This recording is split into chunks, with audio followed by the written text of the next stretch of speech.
All right, looks like we're live now. So we'll be able to get started. So this is going to be doing another set of tests. Um, I will continue the high elf infantry test later. Something's kind of caught my interest, and I want to do a more thorough set of tests, and that is with the dwarf warriors with great weapons. Now, the reason I'm going to go and do this set of tests is I started posting on the Warhammer forums. Like I haven't never posted on there before. You know, I used to post on all kinds of forums a lot more when I was a little younger. But forums can be sort of like the Wild West. They can be pretty rowdy, and everyone has a some very very strong opinions, and it's a good place for interesting information, but you sort of have to sift through a lot of stuff to get thoughts and opinions. And I put forward on a post that the dwarf warriors with great weapons are underperforming, and I used an example of the high elf testing that we did where the high elf spearmen beat the dwarf warriors with great weapons in a straight up battle. So now, I had someone else post on there that they had done a test, and they'd got the high elves beat the dwarf warriors, and then they did another one. They got it about 50-50. So I want to do that test again. But I also want to test the dwarf, all the other 500 gold units, all against each other. And then I want to test the dwarf warriors against units that they're going to be strong against, and units they're going to be weak against, along with all the other 500 gold units, just for fun to see where they stack up in the Pantheon. And we will use sort of the gold differentials to understand the value proposition. Orica Boss, hey buddy. The forum is full of cancer. No, Orica Boss, the forum isn't full of cancer. It has some, but there are a lot of great posters on the forums. But it can be harsh. Like, it's like the Wild West. It's like I guess it's more, maybe it's not like the Wild West. Maybe it is more like, Mad Max in a post-apocalyptic desert where everyone kills each other for fuel. But there's often real interesting chats and discussions on there, and I found lots of really cool ideas, and obviously I only do the dwarfs, so my thinking tends to be pretty myopic, very, very focused. So I am going to go and test just the dwarf warriors with great weapons, and because I really do want to understand how they stack up, and in a more thorough way. Like, I've tested so much in the past 3 years. I know the dwarf warriors are underperforming. But, I want to make sure, I want to try and make it clear, not that you can convince people on the forums, but there are a lot of interesting comments on the forums that like to look at testing, and I want to make sure that I'm thorough and as objective as I can be in the terms of the way I test and the results that I show. Hey, Kanger, what's up? So that's what I'm going to do tonight, and we've got... who are we going to go after? We're going to go high elves, spearmen, the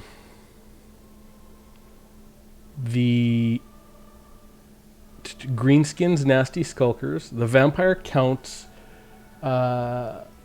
crypt ghouls, the Bretonian men-at-arms pole arms, and the Chaos Marauders with great weapons. These are sort of all the 500 gold infantry units in there, and I'm going to test them against each other. Then I'm going to test them against armored large, unarmored large, armored infantry, unarmored infantry, single entity models, and chariots, and sort of get an understanding how everything lines up.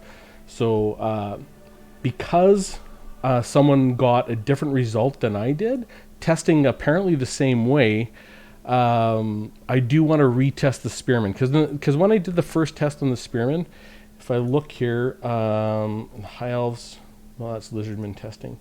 High elves did the first test on the spearmen. Where is it?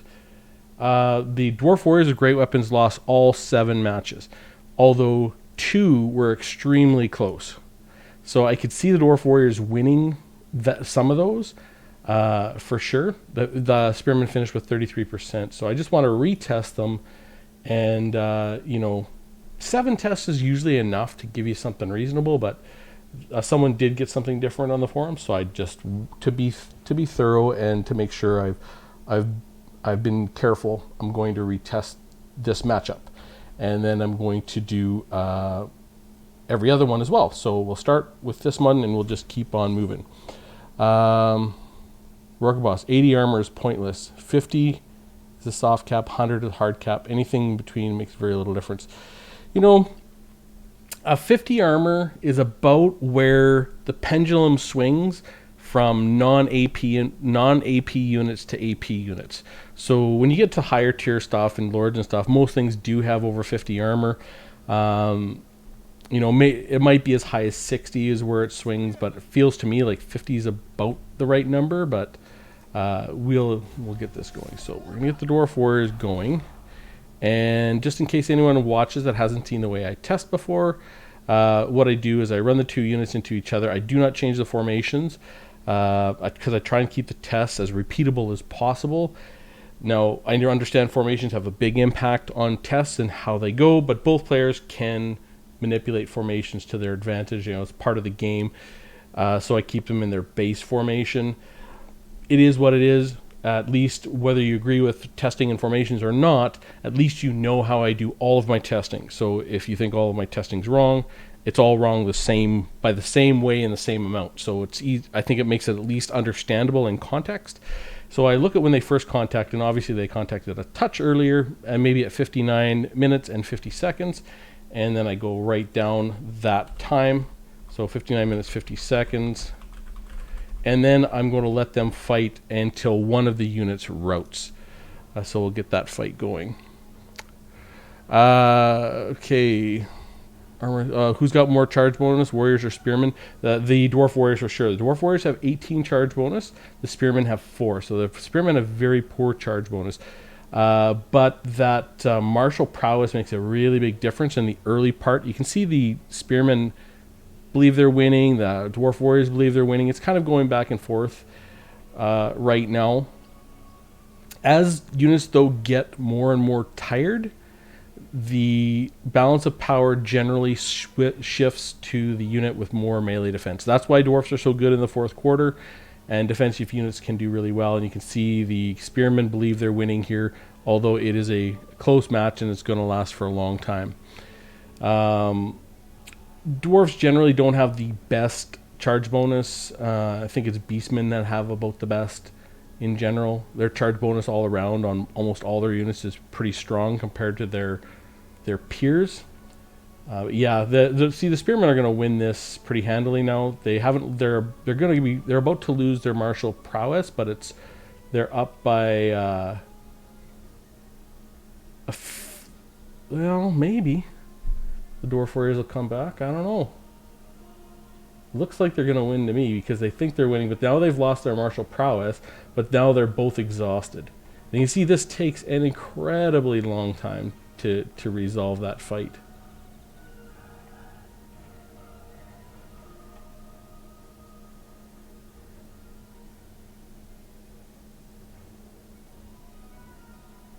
Huh. They think they're going to win. It's close. It is very close. I'm just going to press play so I can watch this.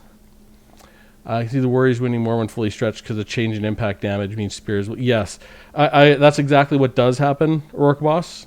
You can actually force that to occur. So it's very, very close here. So I'm just going to stop it. If it... I don't want to lose this data set if the Spearmen route, because it is so close. Okay, so the Dwarf Warriors lost that time, but it was incredibly close. 51-47. 51-47. 483. Oh my god. That is it's such a long fight. Like, it is so long. That is the problem with Dwarf Warriors with great weapons. everything else aside, is they take forever to kill stuff, even if they do win. Okay, Dwarf Warriors with Great Weapons finished with 522 there. 2, and the High Elf Spearman finished with 697. What was the average battle for this? 437 seconds, so that's sort of 483. Yeah, okay, that's looking about right. So I'm just wanted to check to make sure I haven't messed anything up or done anything incorrect. Yeah, they cost exactly the same Orca Boss. They're both precisely 400 gold, or 500 gold. So I am going to test all the infantry units that are at 500 gold with the exception of regiments right now, and we're just doing basic infantry, just out of curiosity. So, all right, we'll get that fight going, and we'll just let them fight. And like I said, I will test the other 500 gold infantry, Nasty Skulkers, Crypt Ghouls, Chaos Warriors with, or sorry, Chaos Marauders with great weapons, Bretonnian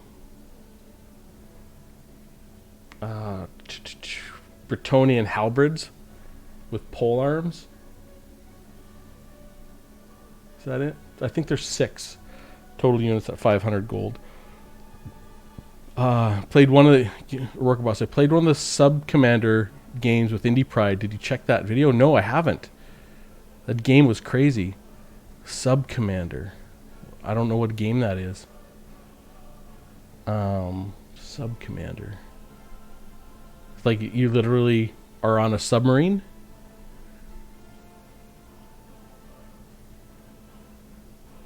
Like is it like what's that game that's out there? That's on that you're underwater. I can never remember the name of the game. It's been around for about a year, but it was pretty popular a while back. And this is very close. The issue that I have with this in my mind is I think the Dwarf Warriors Great Weapon should win that handily. The game was crazy. It's going to be a big 3v3. Sub Commander. It's a 3v3 game. Interesting.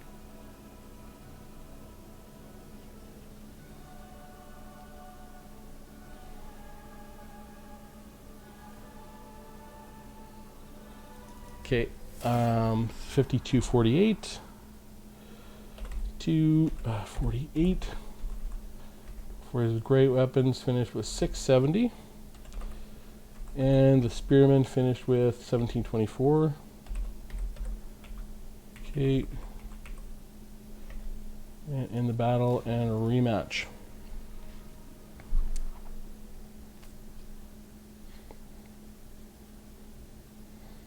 Yeah, for some, each player has one type of units: infantry, cav, monsters, and range artillery. Huh.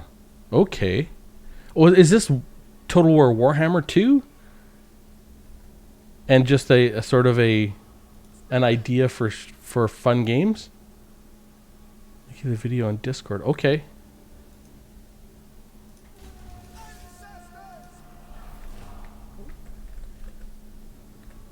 Or is it a game called Sub Commander?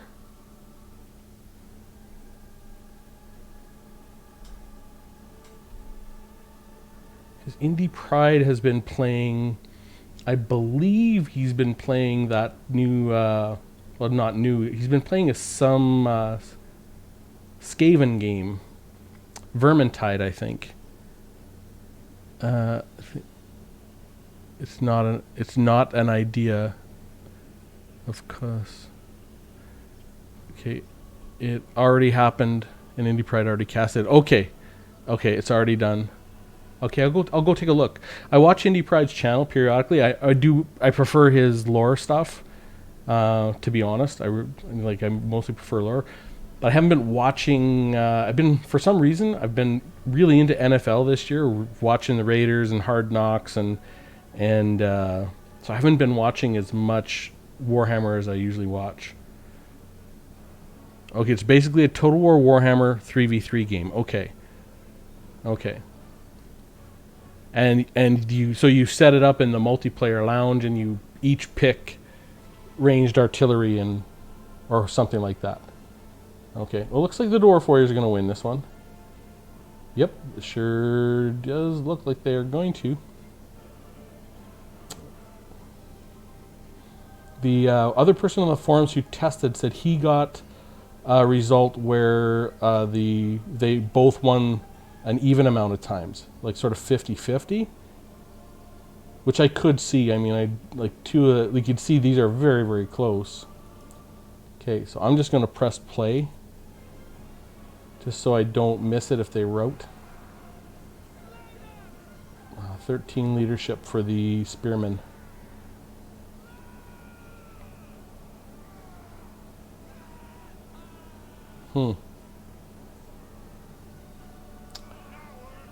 It's yeah. If they start feeling like they're losing, they are definitely going to rout.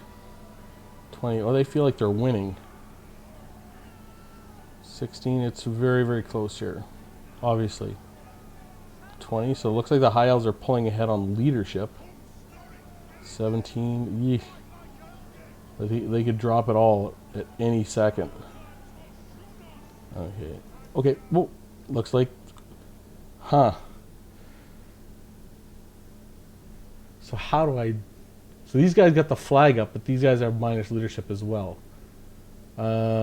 Wavering, and I guess these guys are broken. So I'm gonna call that a High Elf win, even though it's pretty much a draw. That's as close to a draw as you could get. They're both at negative leadership. Okay, 51-48. 148. Dwarf Warriors with great weapons. 541.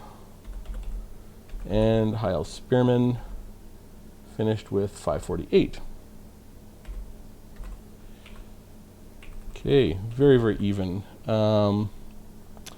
Player one play. Okay, so it's one army versus another army, but that army is commanded by 3 players. So do you have to all play the same faction, or you can play any faction? So player 1 plays infantry, player 2 plays ranged and artillery, player 3 plays cav and monster. I think that's under a fully stretched situation where both units are maximum with. Yeah. Perfect. Yeah, that's exactly how it works, Rourke Boss. If you have good charge bonus or you're going to win, you want to win more by spreading out your line. If you are going to lose or have bad charge bonus, you want to thin up your line. So I've seen you do that many times in your your own games, where if you're going to lose a fight, you know you're going to lose it, you'll kind of go corner on, so you lose slower, which is a clever way to make the match turn in your favor. Okay. Quit the battle and rematch.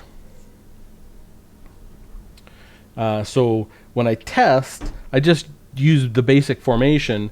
That way, if I go and retest at some other time, I know nothing has changed in terms of the formations. It's precisely the same as it's always been, which is important to me because that means the testing is repeatable. It was Chaos, Skaven, Beastmen versus Empire, Wood Elves, and Bretonnia. Interesting. Okay.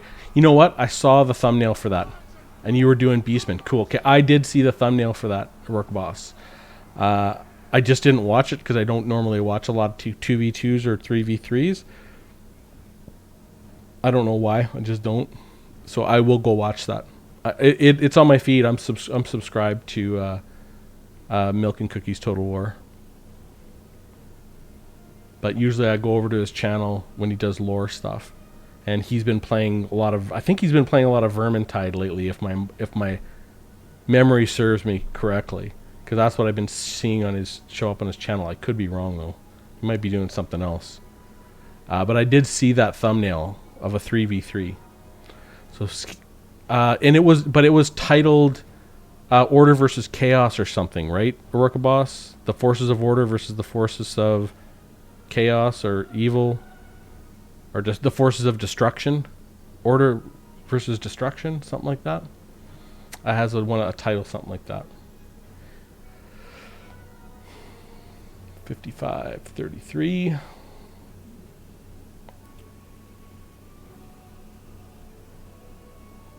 So now, as soon as these guys lose, so the Dwarf Warriors really can come back at this point. 3v3 and 2v2 can be really boring when each player is just playing by themselves.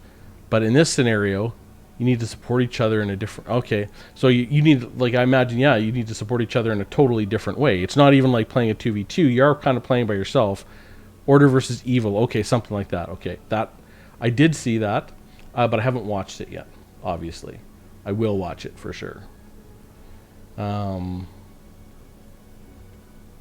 do like Indie Pride's channel. Indie Pride usually does a lot of mods too, like in epic battles and stuff like that. And Indie Pride's where I saw a lot of really good dwarf hold battles where he featured mods of like Karaza Karak and stuff like that, which were really, really good. Like he has a lot where they're really huge battles. So I think he really enjoys that casting and playing under those circumstances. Now I have to watch the leadership of the High Elves because the Spearmen are definitely losing this one. I say definitely. They sure look like they're going to lose this one. They sure look like they're going to lose this one. But the thing is, melee defense wins a lot of close games because melee defense, when you're both exhausted, counts more for melee attack. More than melee attack, rather. We're watching. 17 leadership. Yeah, I gotta be close to giving up. Come on. I'm gonna be very close to giving up here. And 582. Boom. Okay. So these guys are -1. I'm gonna say that the Dwarf Warriors won that because they're at -10. 50-37. Very, very long fights. 50-37. Dwarf Warriors with great weapons, 521. And the High Elf Spearmen, 555. And that is a win for the Dowie. I also like some ideas he did with giant siege battles. Yeah. I love those too, Aurora Boss. I think we can play some of these maps as well. Nice. But it will result in a very quality. It will result in quality content. I think we both can enjoy the process. Cool. Nice.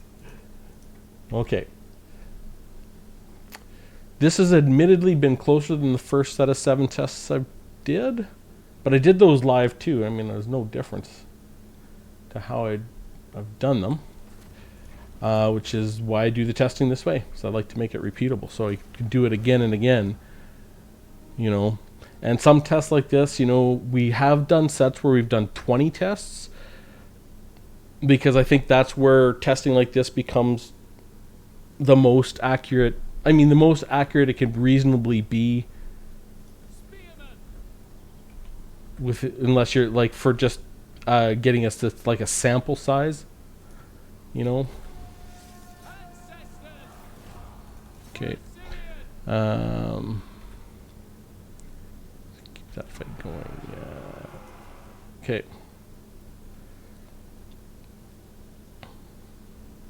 It's funny, the Dwarf Warriors are considered a low threat right in the very beginning.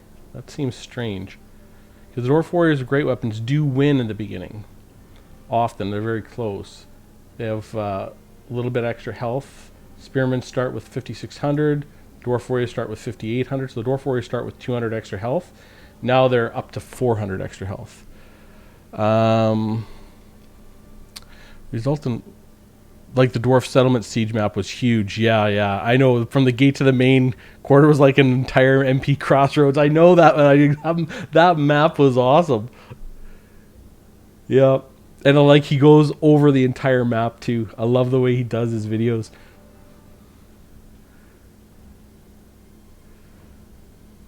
Okay. Well, it looks like the Dwarf Warriors are going to win this one too. Yeah, they're definitely going to win this because now they're out of their martial prowess. So, looks like the Dwarf Warriors with great weapons are going to win. Well, they're going to win pretty easily this time around. So we'll just watch, and sort of once they get to that 1,000 health mark, I'll slow things down. I just don't want to miss if they lose. I hate it when I miss a fight because if the unit you're controlling loses, it skips to the end screen so fast that oops, and these guys are wavering. 9, that you don't get the data. I mean, you can kind of go back and get it from a replay, but that's it's the timer's backwards and it's irritating. It's just as irritating to do it that way, and you know. But I like to get all my tests, you know, just as they are at all times. Yeah, Dwarfs are gonna win this one pretty good. But it still takes so long, like 52 minutes. Okay, eyes on the leadership 2-double. Don't miss it because they're gonna lose. You see them wavering. Right, it's got it there at 500 health, so it's going to be right away.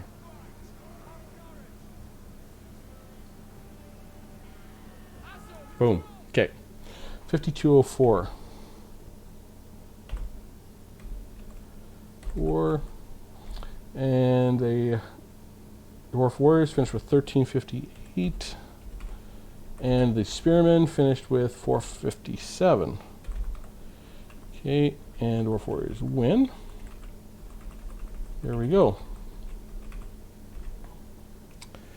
Okay, so I can see defeat, and we're in rematch. The Rourke bot. You have 8 videos sitting in your channel. Wait, nice. I mean, I've been watching them. It's just nice to look, and your style is so different too. When you watch how you cast your games, it is because you use that long view. It's actually the same way you play when you play your live battles. So because your camera is like out here when you're playing, and when you're casting, so you see so much more because you always have a view of both, almost every unit from both armies at all times. And the thing is, I play and cast from about this camera view, which, I mean, is not the best. Well, I'm always behind my unit. I think I could do this okay if I went to the side. But, you know, like up like this, I mean, you can still grab your units. And especially if I learn to actually click the numbers to grab my units, I might be able to do it a little bit better. You know.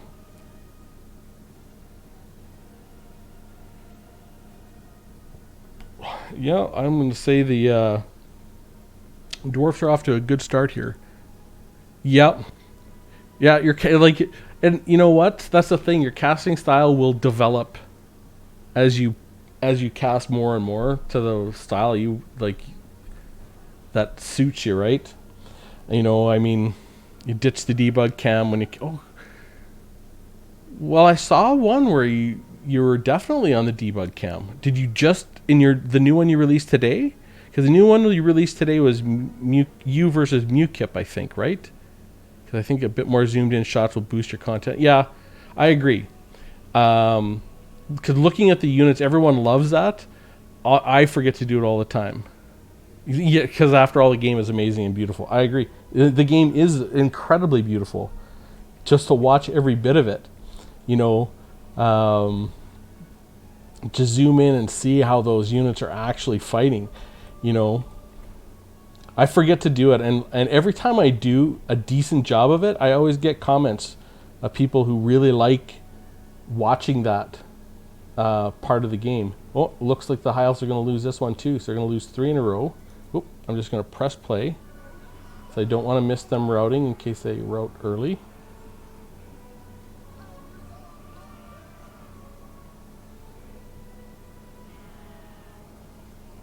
Oh, there they go. So they stop. 52-10. 52-10. Okay. And so the Hiles, or the Dwarf Warriors won that. So pretty close to 50-50. So maybe my first result was a bit of an outlier. I mean, there were 2 that were really close. The Hiles won them both. So the Dwarf Warriors, 1103. 03. The Spearmen finished with 545. 545. One more fight. I would guess that in general, as there's been some other testing that's found 50-50, and my last test was 7-0, that the Spearmen should win this. last one based on the previous statistics, though. That's like saying based on the previous statistics of flipping a coin that it should be heads this time. It's not always how it works.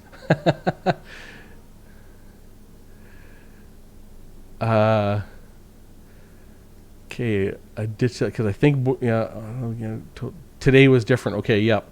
You don't want to just watch the icons all the time because some of my replays were so cinematic, but I never showed its potential. Yeah, you know when you look at the because I know you actually do a lot of very nice cycle charging. As it turns out, you're in the cycle charge clan and what you're known for, and like seeing units go flying is really, really fun. Like it looks so good.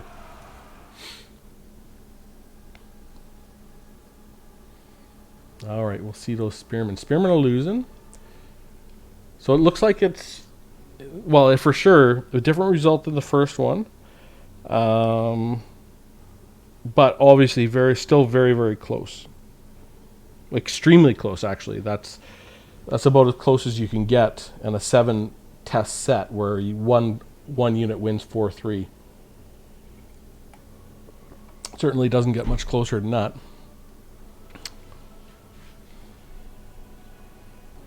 And we'll test our Dwarf Warriors against some of the other units in that 500 gold Pantheon. And then once we start looking at the units they should do good against and poor against, I'm going to pick units that all of them are going to lose to, so I can just look at the gold differential. So I don't have to worry about finding any weird thing going on with win, loss, etc., etc. Well, yeah, High Elves are winning this one for sure.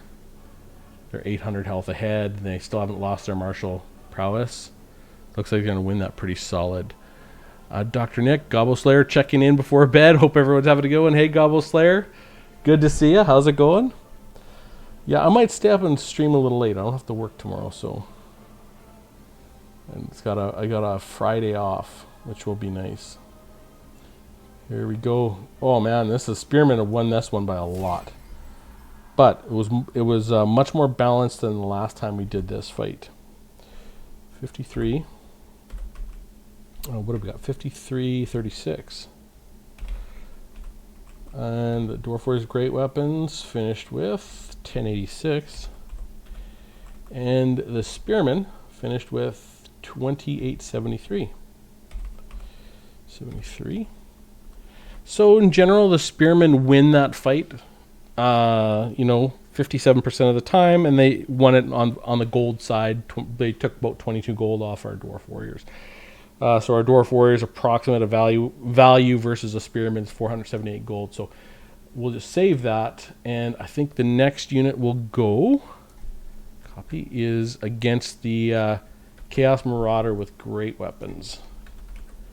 Marauder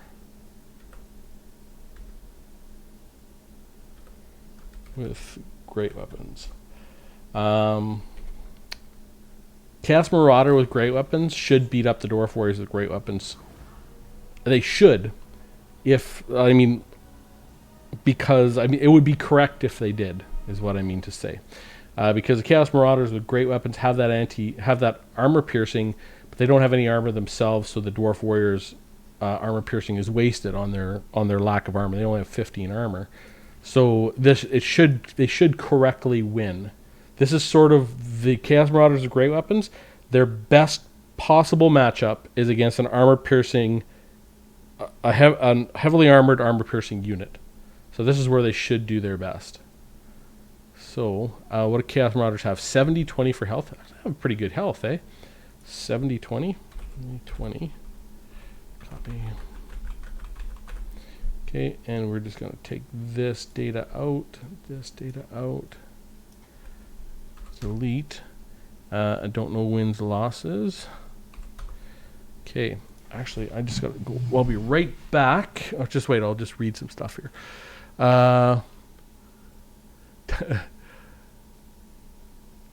So far, nothing even scratched my new dwarf army. Nice. More games against HE. Okay, High Elves. I can't wait to see it. Dr. Dick, Tired Gobble Slayer. I'm interested to see your results. Cool. Work boss doing us. Just got back in the airport picking up your mom. Nice. She's visiting us. Excellent. You know, I just had a visit. Well, work boss, you know, I just had a visit with my mom. You know, over on the other side of the world. Dwarf is great weapon for something that only really use when paired with other units to go wide. Yep.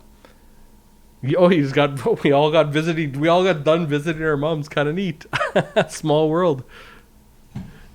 I'll be right back. I just gotta wash my eyes here. Got a little something in my eye.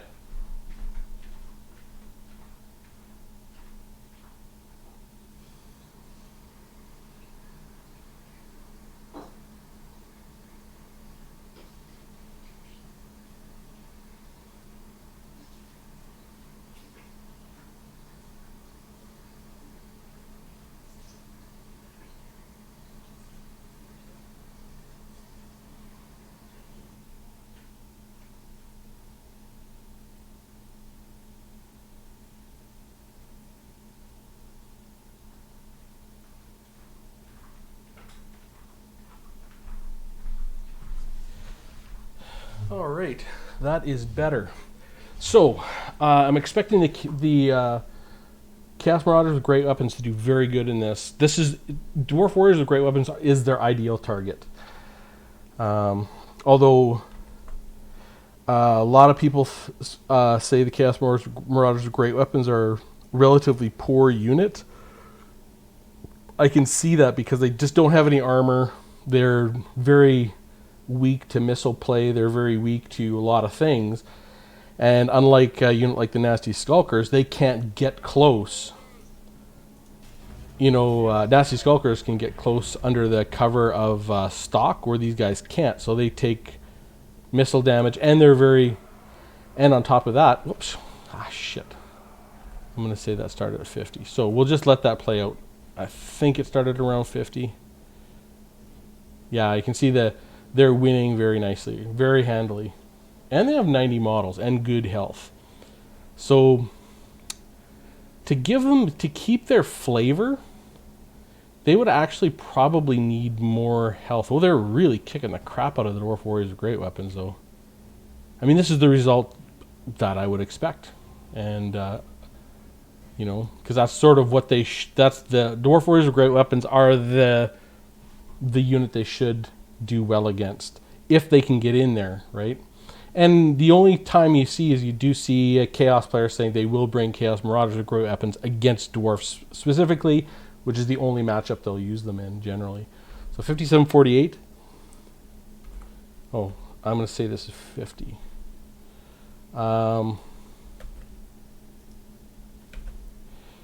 This matchup does say 48.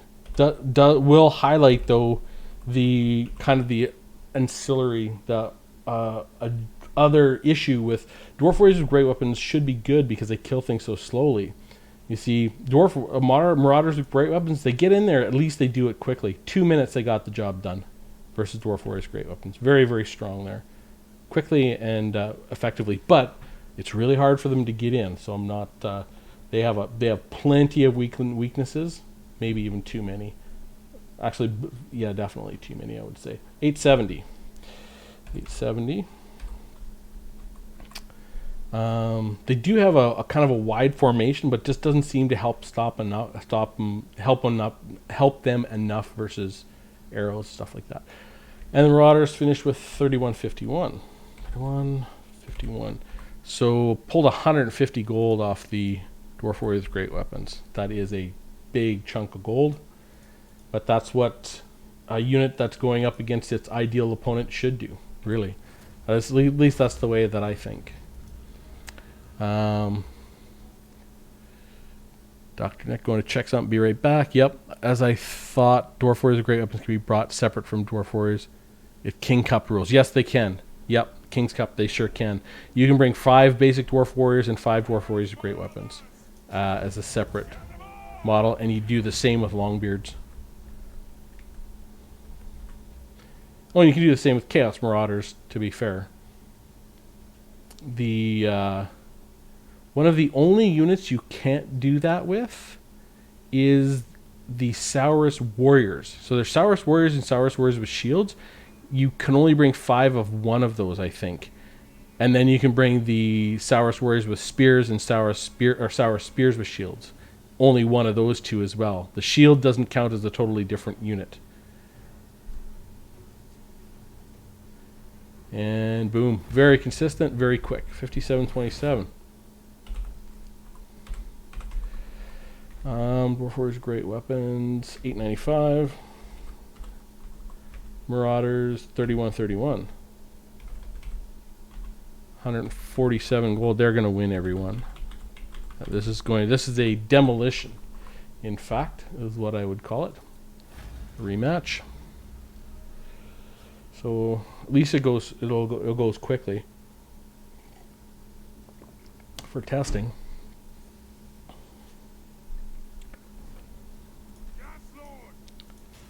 Okay.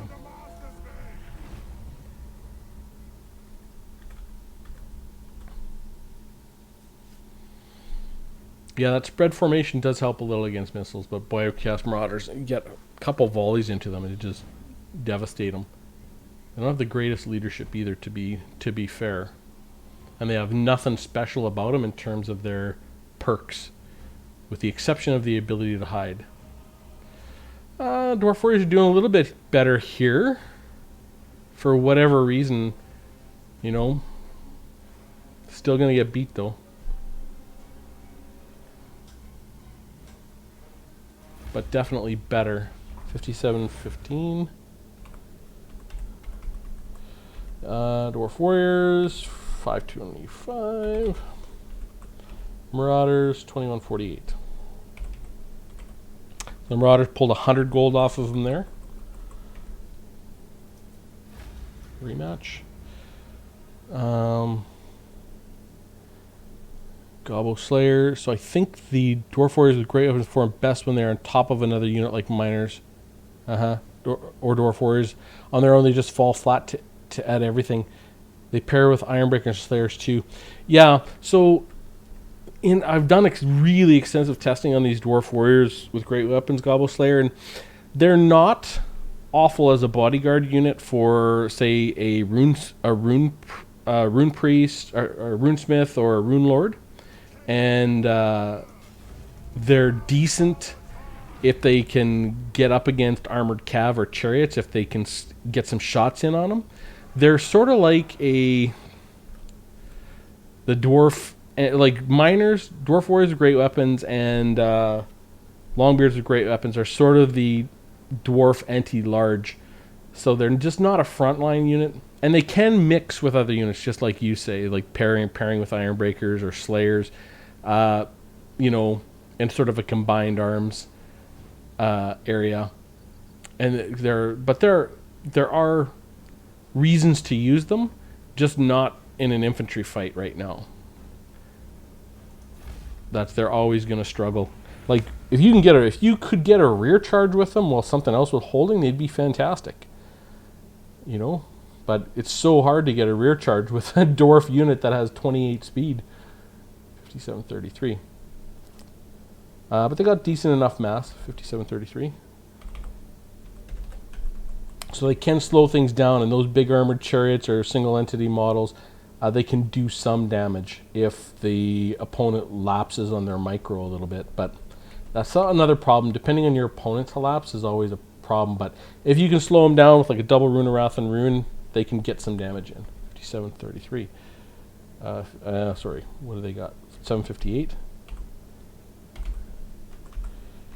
758. 2855.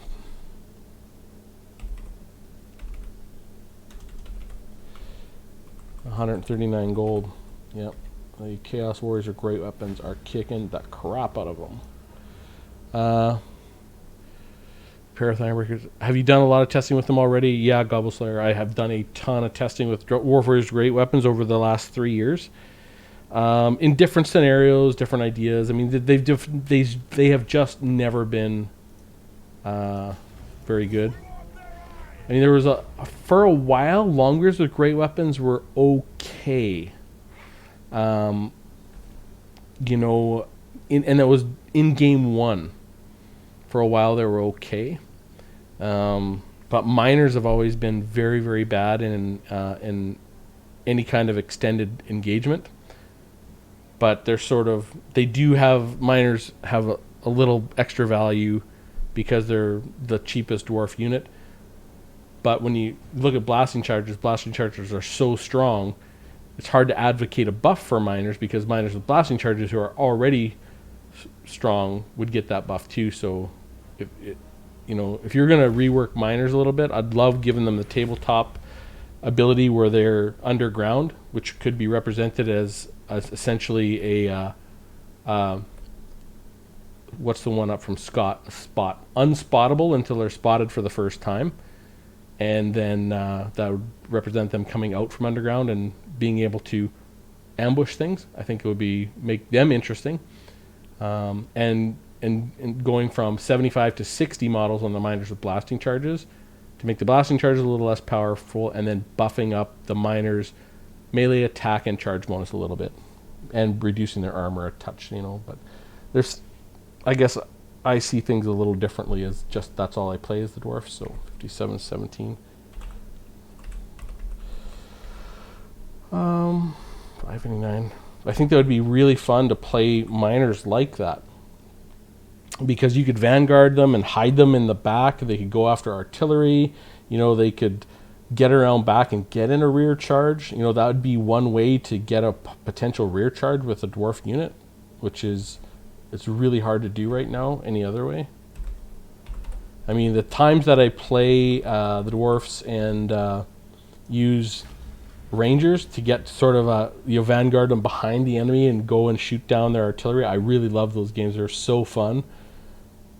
It'd be nice to do that with miners, but right now, if you vanguard miners, I mean, they can be seen right away. So you're kind of giving away the plot. Summon miners would be fun. Yeah, summon miners would be interesting. I mean, for at some point I thought maybe you could do it like that, because they have that animation where they come out of the ground. But it would be nice if they started underground and you can move them underground to wherever you wanted, but just very slowly. And then when you hit a button and they popped out from underground, they had that animation where they show the ground popping up, the one the Skaven have. I think that would be fantastic. And then you can move them underground anywhere in the battlefield you want, hold them until the front lines engage, pop them out from underground in a rear charge.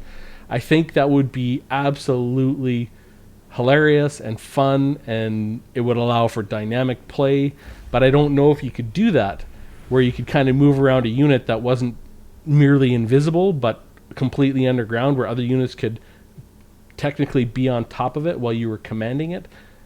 Yeah, you know what? There has to be a way to do that. I mean, this is a video game. It's not real life. Physics don't matter.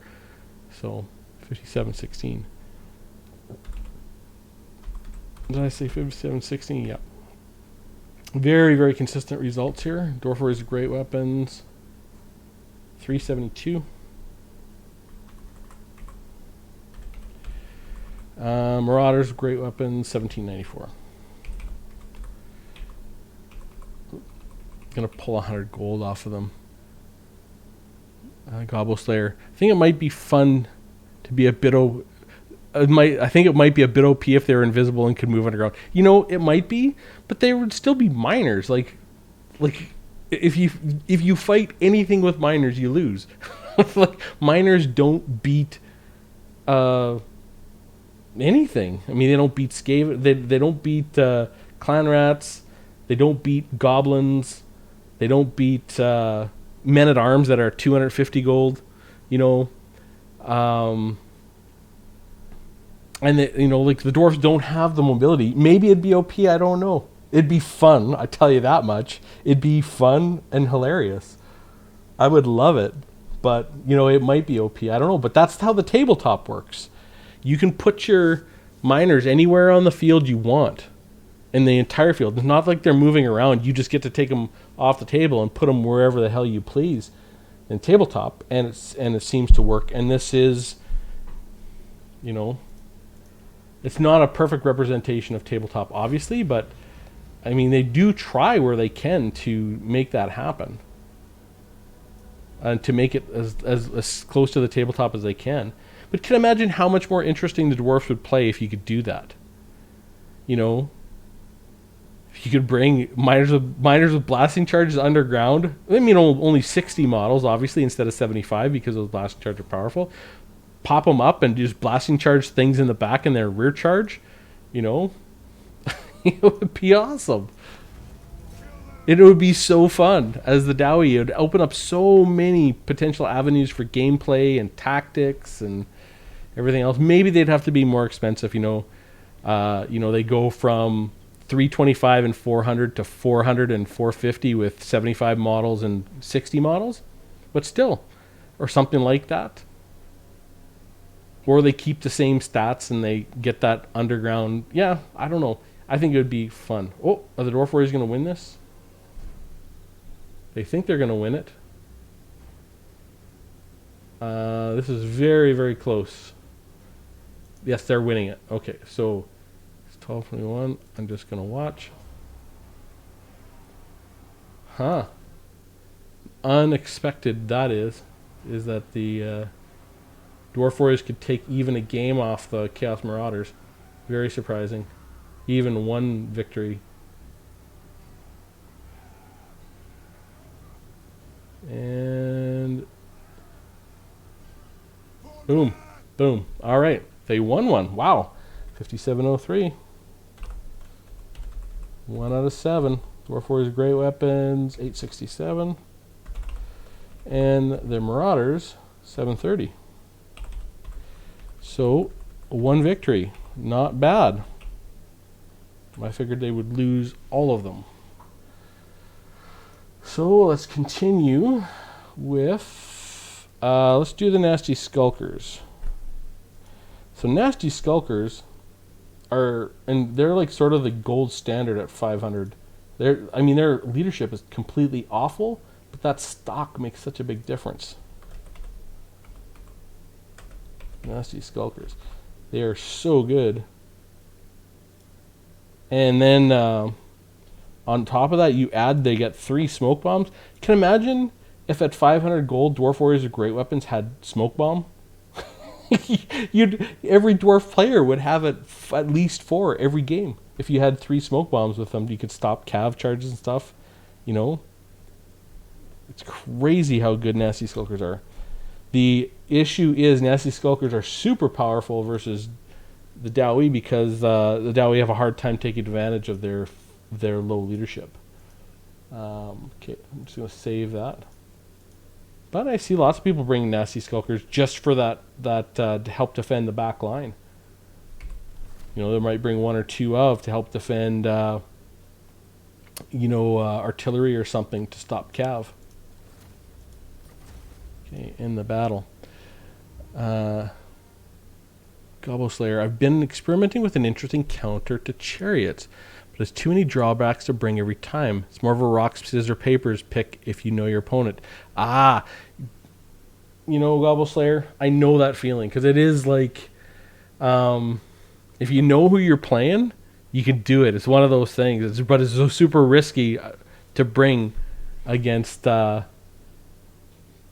someone you don't know. It's like those gambles, right? But when you're playing against a faction that has good chariots, I mean, I think you have to be very focused on the way you build.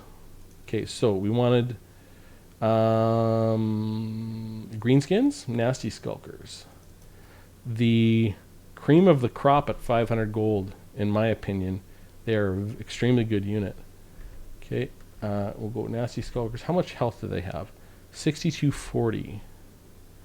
6240. But you look at this, that the damage output of those Marauders are great weapons. 35 DPS. Dwarf Warriors did okay because the Marauders have no defenses. They have, aside from having no armor, they got like 20 melee defense. But if look, the Dwarf Warriors of Great Weapons had 9.9 DPS versus the Spearman. It's just, Spearman's melee defense is strong. It is strong. All right, Nasty Skulkers. Time. Now, Nasty Skulkers in my way of thinking, is they are low armored, armor piercing, so they should do get good against the dwarfs, but they should have to pay for that Vanguard and stock, particularly stock, because that's what mitigates some of their weaknesses, you know, and and then the smoke bomb, which is really, really good. Okay, so I'm gonna go. Boom. I'm just gonna let them fight. I'm not gonna use their smoke bomb. I know the smoke bomb reduces charge speed, but there is no impact damage in this. But you can see they got that opportunist murder, 39 melee attack. They're doing very, very nicely versus the Dwarf Warriors with great weapons. Oh, I missed the start of that fight. What exactly time? I think it'll probably be 52 seconds. I'll double check it. But yeah, they're winning very, very handily. Okay, 57. 757. I think we're probably 52. You know what? I'm just going to leave that. Dwarf Warriors with great weapons, 881. Nasty Skulkers, 2861. 2861. And a loss. That is a loss for the Dwarf Warriors. 154 gold. So the Marauders with great weapons pulled 100 gold off of them. The Spearmen pulled 22 gold off of them. And the Nasty Skulkers are going to pull a ton of gold off of them. All right. So we're going to end that battle. A rematch. Makes me wonder how they do against the Red Crested Skinks. You don't have to wonder, Gobble Slayer. The Red Crested Skinks absolutely demolished Dwarf Warriors and Dwarf Warriors with great weapons. Red Crested Skinks are great against miners too. But the problem with Red Crested Skinks is blasting charges absolutely wreck them, and Longbeards, just basic Longbeards, win that fight pretty badly as well. And obviously they're very vulnerable to Dowie missiles. So Red Crested Skinks are actually a suboptimal choice. It was 52 seconds in the dwarf matchup for the Lizardmen, in my opinion, which is backed up with some testing and experience. I think you see a lot of Red Crested Skinks could do well in that matchup. Is sort of like a backline harass, where the skink cohorts are normally used. So to try and get them up against, I mean, if you get a Red Crested Skink up against a cannon or a Quarreler or a Thunder, or especially a Trollhammer Torpedo, they would be outstanding for sure. 58-17. But 52. But Red Crested Skinks are kill both Dwarf Warriors and Dwarf Warriors with great weapons. 58-17. Okay, 58-17. 10:36. Did I say 58-17? Very fast there. 95, 58-17, and 10:36. Nasty Skulkers finished with 32-25, 32-25. And that's another loss. I think they're going to lose all of them. It looks like the Nasty Skulkers are going to do even better than the Marauders with great weapons. And then here's a perfect example. So I might go back on the forums, because I did add a little bit to the Marauder with great weapon conversation.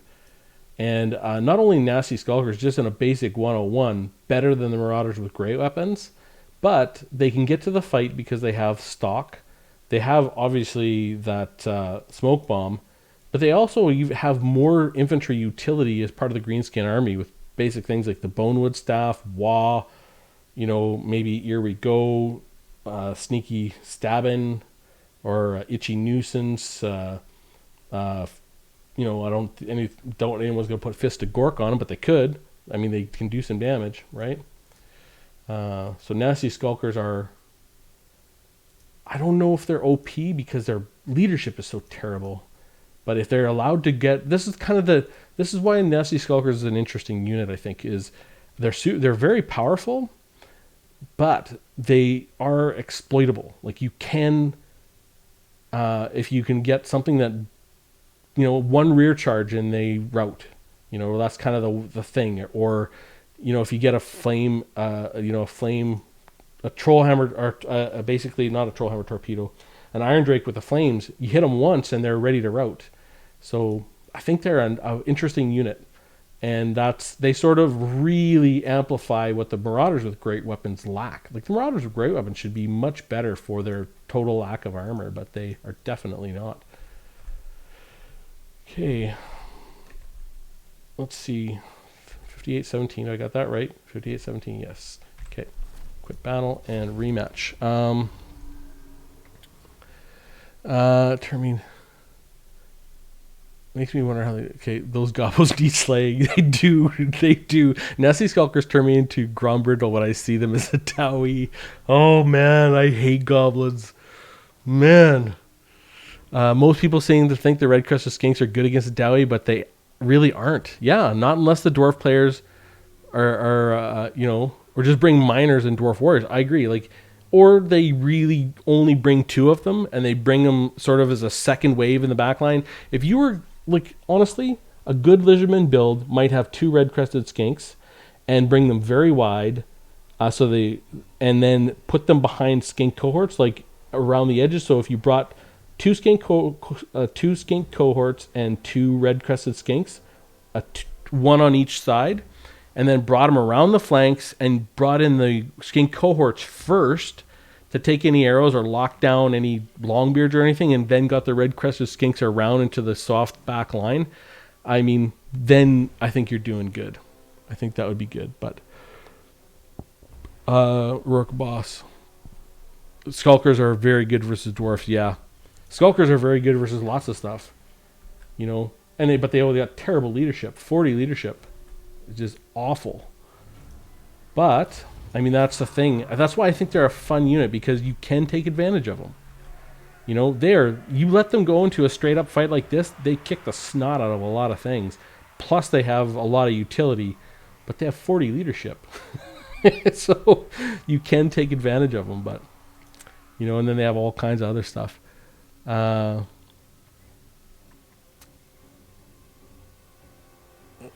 Gobble Slayer. I don't think they are OP, but they make every other cheap AP unit look horrible. Yeah, I agree.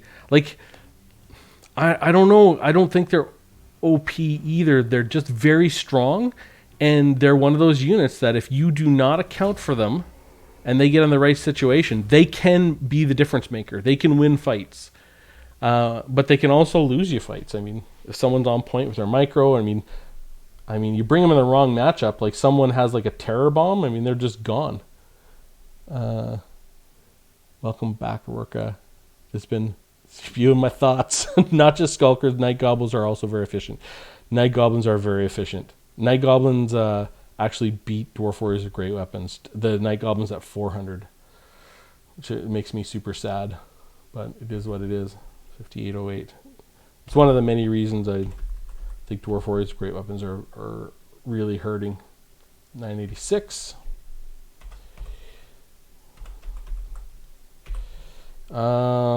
Nasty Skulkers 2931. 151 gold. They are taking the Dwarf Warriors to task here. Yeah, the Greenskin have an embarrassment of riches for infantry. They do have some units with immunity to psychology, though it is through frenzy. But their anti-large units are also good in infantry fights. I mean, but the Greenskins have that giant weakness to leadership tactics, which is faction wide. But on units like this, it's super amplified when you got 40 leadership to start, but a unit that can get this kind of damage done and has this kind of utility. And boom. Okay. 5749. 5749. Yeah, I think I'll bring that up in that thread with the Marauders with great weapons, because Nasty Skulkers are a very good comparison if you want to look at Marauders with great weapons and their capabilities. Um, Dwarf Warriors Great Weapons finished with 920. And Nasty Skulkers 2763. 143 gold. Rematch. Yeah, when I see Nasty Skulkers, I'm not shy about trying to focus them down if I can. Orcs still have the best infantry in the game. They're so good. They're so good. They're like I said, it's an embarrassment of riches. They have the very best in the what's that 1550 gold unit?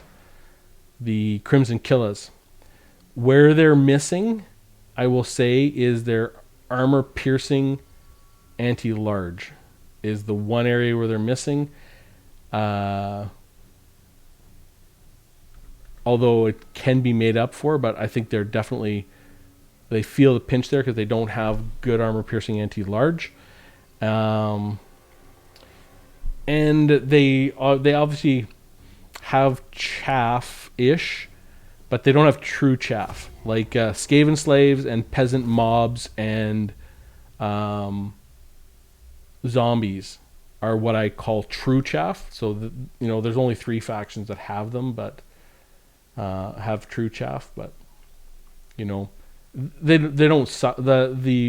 they don't suffer because of it. I don't think they do suffer by not having good anti-large armor piercing. I think that is a weakness in their roster, but otherwise they're really good. 5739. 739. Okay, and 5739. Oh, they almost routed. See, like they have 2,000 health. They're winning and they're almost routing. That's how bad their leadership is. Dwarf Warriors 573. And like you look at that, one gyrocopter shot, one volley of arrows from anything with the missile debuff and damage, and they rout. And you can rout them. So you can deal with Nasty Skulkers. That's why I kind of like them as an example unit, because they're super strong, but they are manageable. 5739. So they're actually a fun unit, though I hate goblins. I really hate goblins. 5739. Okay. What did they finish with? 1852. All right. 1852.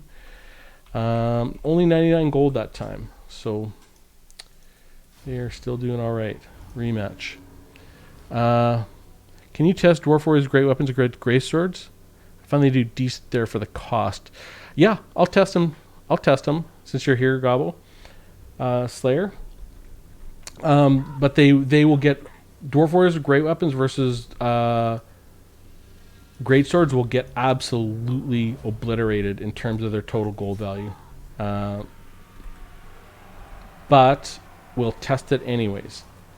Where Dwarf Warriors Great Weapons can do good against a unit of Great Swords is if, like you say, they're mixed with something else, sweeping or getting a rear charge, or catch those Great Swords going after another Dowie unit, is where they can actually pull decent value, but in a straight up fight, bad news. But I'll show you a fight. I'm sure I've done that fight before. Like I have thousands of tests on spreadsheets all over the damn place, so I know I've done that test, but I'll do it again. 5807. Just after this, I'll just pick it up and do a quick one, just a one-off, to show you sort of what that value proposition looks like when you put it on the spreadsheet. Dwarf Warriors Great Weapons 916. Nasty Skulkers 3199. 3199. 178 gold they lost there.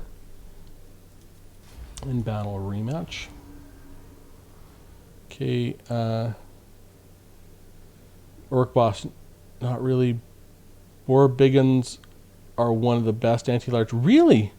The Boar Biggins. So I guess Boar Biggins, yeah, but I think in terms of infantry, they don't have the infantry anti-large. Okay, they're like a must-pick for matchups. Okay, if you land a good smoke bomb, it's game changers. Gotcha.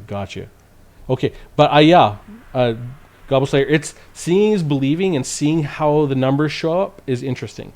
And it is, see, Dwarf Warriors with great weapons, Longbeards can kind of clean some things up. They can be on cleanup duty. They can kind of, I mean, on cleanup duty, they're often better than a lot of dwarf units. But this is the reason, because our dwarf great weapon units are so bad until you get to hammers, is why a unit like the Warriors of Dragonfire Pass are actually quite good, is because Warriors of Dragonfire Pass at 700 gold actually kill things quicker than most other dwarf units. So, what is that? 5751. 5751. And we go 5751, Dwarf Warrior's Great Weapon, 745. 745. And Nasty Skulkers finished with 2611. So, Nasty Skulkers, very, very strong performance there. Pulled 148 gold off of the Dwarf Warrior's Great Weapons.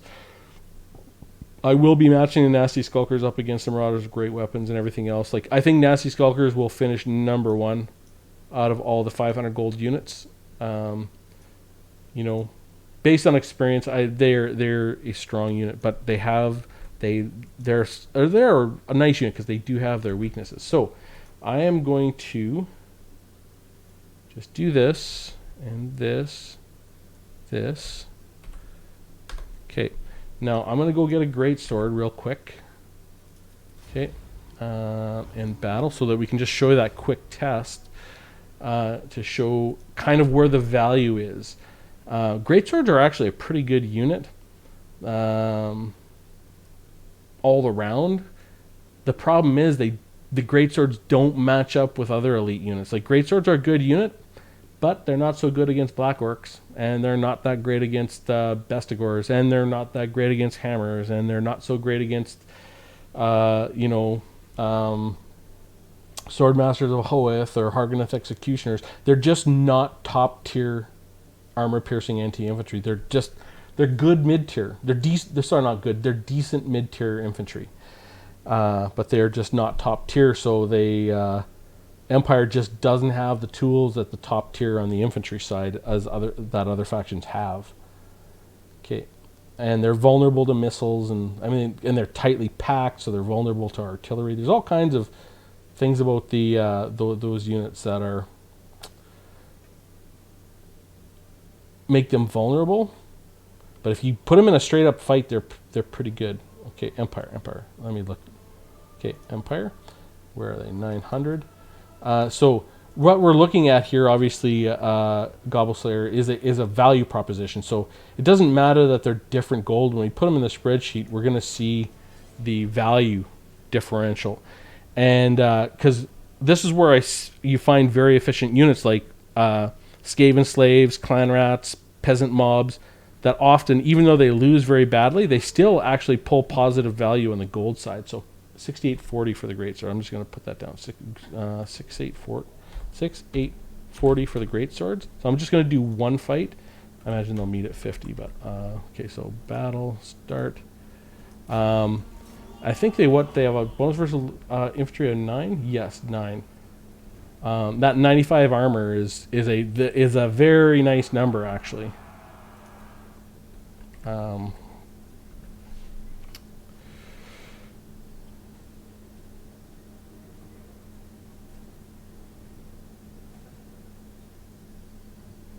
And I might just for shits and giggles show you something else as well. Really, while you're here, but you can see already the Dwarf Warriors are losing most of their 500 gold worth of value. Well, the greatswords are sort of retaining 2/3 of their 900 gold. So that's how you're going to see the gold differential when we finish this up. Okay, stop there. So 57-51, they win pretty quickly. Okay, 51. And let's look at the gold differential, because that's what we're looking for. That's the important part. Because you can lose and still win the gold battle. Okay, and what do they finish with? 4-6-7-2. Yeah, so you see, the Nasty Skulkers took 148 gold off the Dwarf Warriors of Great Weapons. Oh, this is 900. Whoops, that'll change it. The whereas the great swords took 114 gold. So the great swords not only beat them, but they win the gold battle. So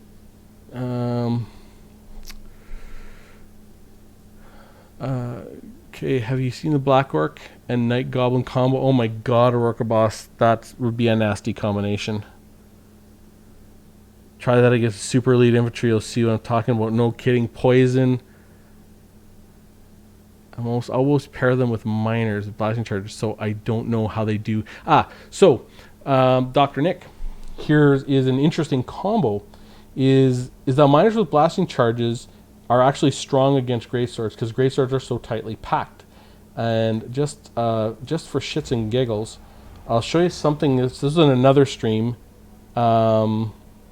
that someone we're talking about testing, and I've always been a proponent of putting miners with blasting charges behind your line so you can make sure you get all your blasting charges off, because blasting charges are actually quite powerful.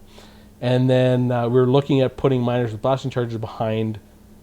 Oh shoot! Actually, I better just go dwarfs behind miners with blasting charges behind Ironbreakers. And then we thought, why don't we try miners with blasting charges behind miners with blasting charges? Because often the problem with miners with blasting charges is they can't get their charges off.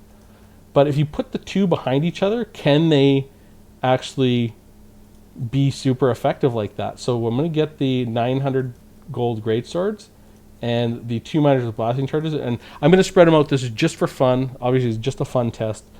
But this is where you see where greatswords, I mean, their armor's good, but that tightly packed formation is can be problematic.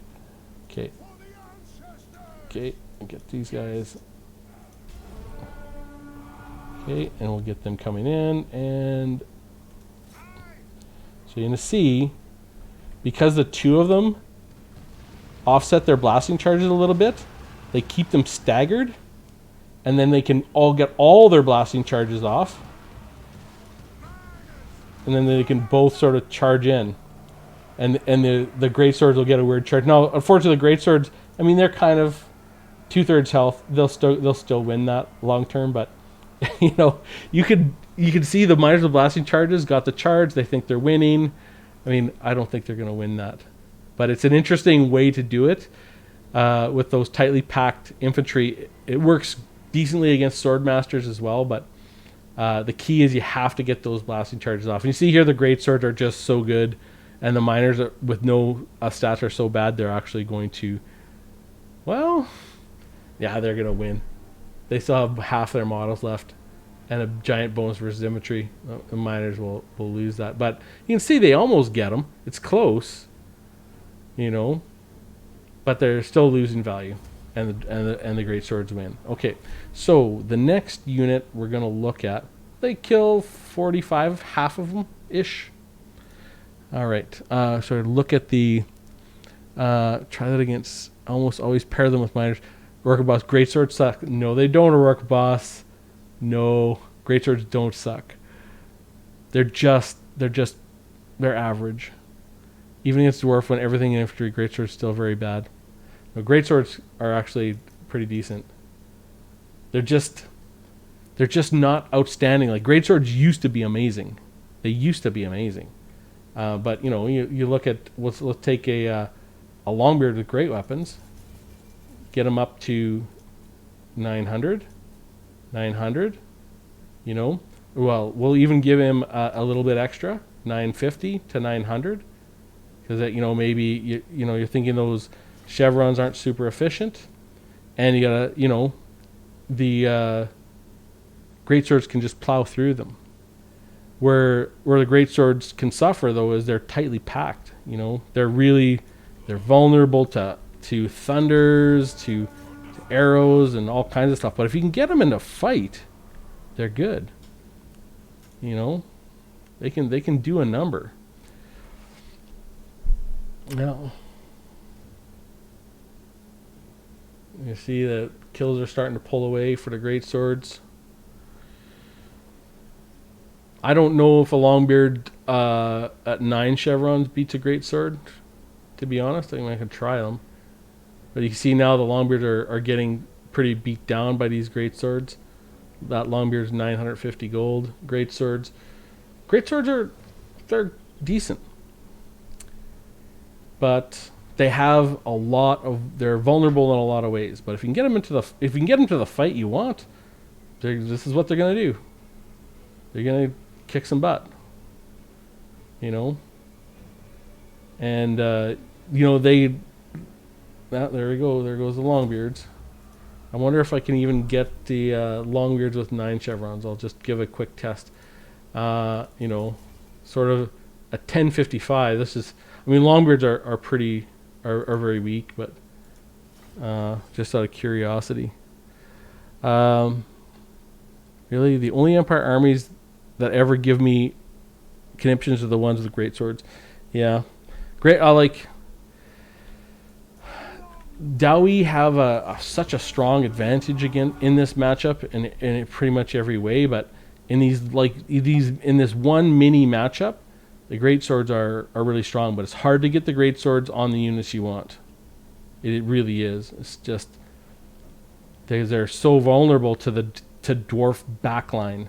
That's where the difference between a greatsword and a white lion. White lions have 30% defense against missiles. Plus, white lions have that really broad formation, so they're not as vulnerable to missile infantry or artillery as greatswords are. Greatswords are very vulnerable to all Dowie missiles. Are Longbeards going to win this with 9 chevrons? Yes, they are. Well, there we go. Longbeard with 9 chevrons can beat a greatsword, and they're at only for only 250 extra gold. They can get the job done. Might as well use hammers instead of rank. Yeah, hammers kick the crap out of greatswords. You know, they do it quickly. Like, hammers are a pretty decent unit. Like, a lot of people think they're weak, but I think they're good. Hammers can kill things fast. They're good. They're average maybe in some ways, but they're good in the Dowie lineup because they actually can kill things fast. Okay, where was I on the testing now? Nasty Skulkers. Okay, so we need... so we have Dwarf Warriors, great weapons, and we wanted to test Vampire Counts, the Crypt Ghouls. So Vampire Count Crypt Ghouls have 5670. Crypt Ghouls. I think Crypt Ghouls, a lot of people say they're very, very bad. I think they're kind of like they're not great, but they do have poison, so that's sort of their one redeeming element, I guess. Okay. And how much health did they have? 5670. At 90 models, they do not have a lot of health. 5670. Okay, copy V. And this is where Dwarf Warriors are great weapons. I would think should beat Crypt Ghouls, because Dwarf Warriors great weapons have armor. Crypt Ghouls don't have armor piercing. Crypt Ghouls rely on the ability, the fact that they have fear. Dwarf Warriors with great weapons are not going to be too affected by that fear. So, you know, that unbreakable and fear does count for something. So, I mean, it'll be close. Should be close, but the Dwarf Warriors great weapons in a perfect world should win this fight, in my estimation. So, I don't know that they will, though. So, let's go test it. Okay. The hammer can wipe out another unit of great swords after that. Yeah, when I pick great swords, they always die to hammers. And then the hammers hammers are really strong. But I don't bring any hammers in my anti-Empire build. You don't need them. I mean, you can win that fight with just a million different ways. Gobbo Slayer might as well. Oh, I'm just gonna get this fight going. Okay, I'm gonna get fight going. Then I'm gonna read chat. Okay, so. And boom, 5950. Do I got it at 50? Yes. Copy V. Okay, and we will get the fight going. Yeah, I need to use a couple hammers against Empire. Play the matchup so rarely that I'm not practiced at it. Yeah, that matchup is a big advantage for the Dowie. I can beat the best players who go Dark Elves or High Elves, but then lose to someone playing Empire. Really? Wow. You have to see what you're like. It's funny. I've not had a whole lot of problems playing against Empire, but it could be I'm just getting lucky. The last Empire loss I had was to Janet on Occasion, and that was a year and a half ago. Okay. Boom. Are these guys? Nope. Okay. This is really close, actually. Okay, so I'm just going to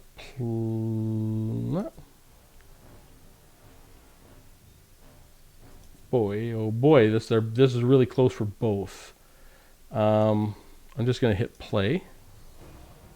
Dwarf Warriors, great weapons. Okay, these guys, I can't look at both their health. This is actually really unfortunate that this is so close.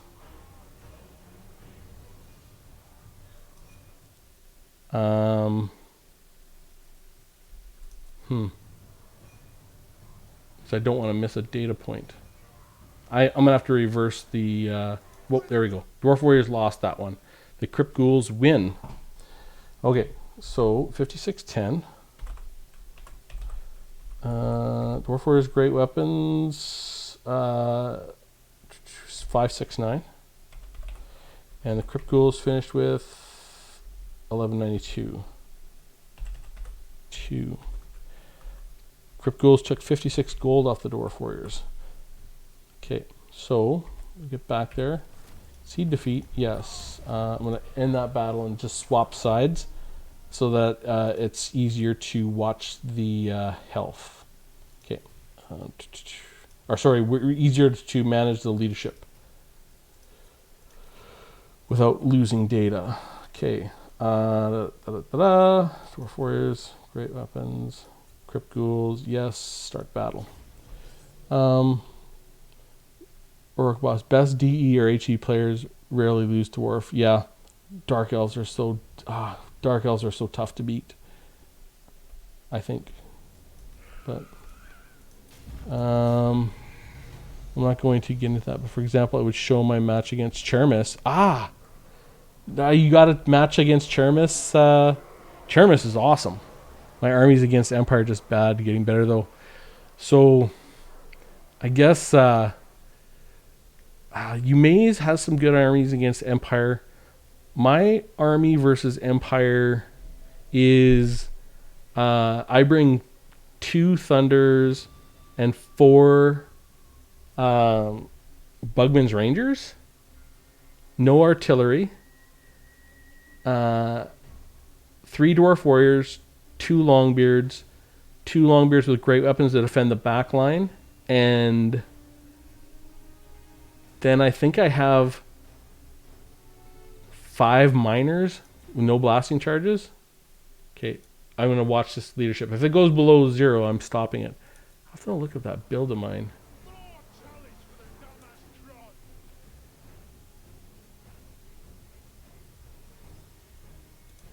There we go. Okay, so there we go. Dwarf Warriors win. So I consider that a win because the Crypt Ghouls have gone below 0 leadership, and now they're going to start crumbling. So I don't want to actually go past that. So the Dwarf Warriors win that one, 5650.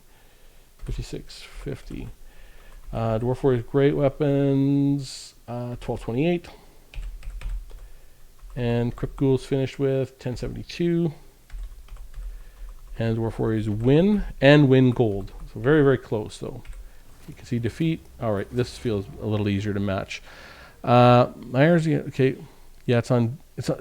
So is it up on Janet's channel? Dowie versus Dark Elves, down to the wire, but could have played better on the second half. I'm gonna watch it. I might have seen that game, Gobble Slayer, because I really like Janet's channel too. Although he's been casting other games and stuff like that, he hasn't been casting as much Total War Warhammer lately. But if he has a dwarf game on, I'm sure I would have seen it. Okay. Down. Yeah. So I'll go take a look for that game again against Charamis.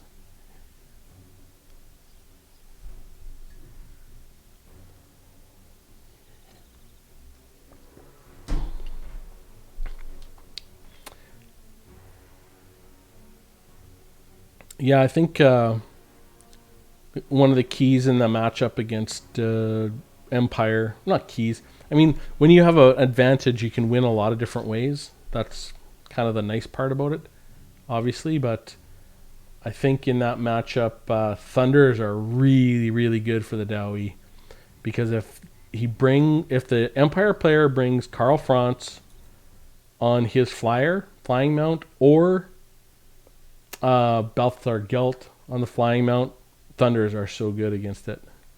All right, Dwarf Warriors Great Weapons win again. Oh shoot, 56-31. And Dwarf Warriors Great Weapons 920. Crypt Ghouls 928. Very, very close. We'll see who wins the gold battle here. Rematch.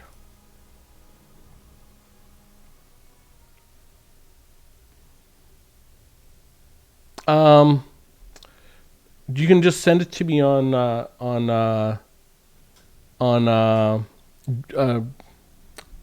shoot, Discord. Just PM me. I'm Sudevil number 1085 on Discord.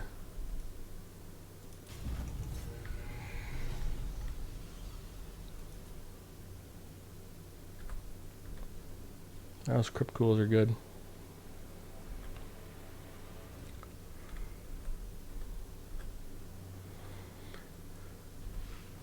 You know what I should do? I was just thinking, I should look at replays live. You know, just do a live cast of a replay. I should try that to see if that works at all. Because usually when I cast a replay, I'll watch it 3 or 4 times, just to watch it, and then I'll get like different bits of information, and then I'll make the thumbnail, and then I'll kind of do some other stuff. But it might be interesting to do it live, and then discuss it in the chat just for fun. 5628. Because then I could even get submissions of replays live. 5628. I wonder if I might do that. So Dwarfs win another one. So Dwarfs finished with 1088. 1058 for the Crypt Ghouls. This is very, very close. Extremely close. Extremely close. 0 gold differential. Yeah, I'm going to say that's exceedingly close. Oh, there you go. Couldn't find any Discord, so I'll link it here. Oh, I see. Okay. Okay. YouTube. Okay, I'll get it up there. Okay, rematch.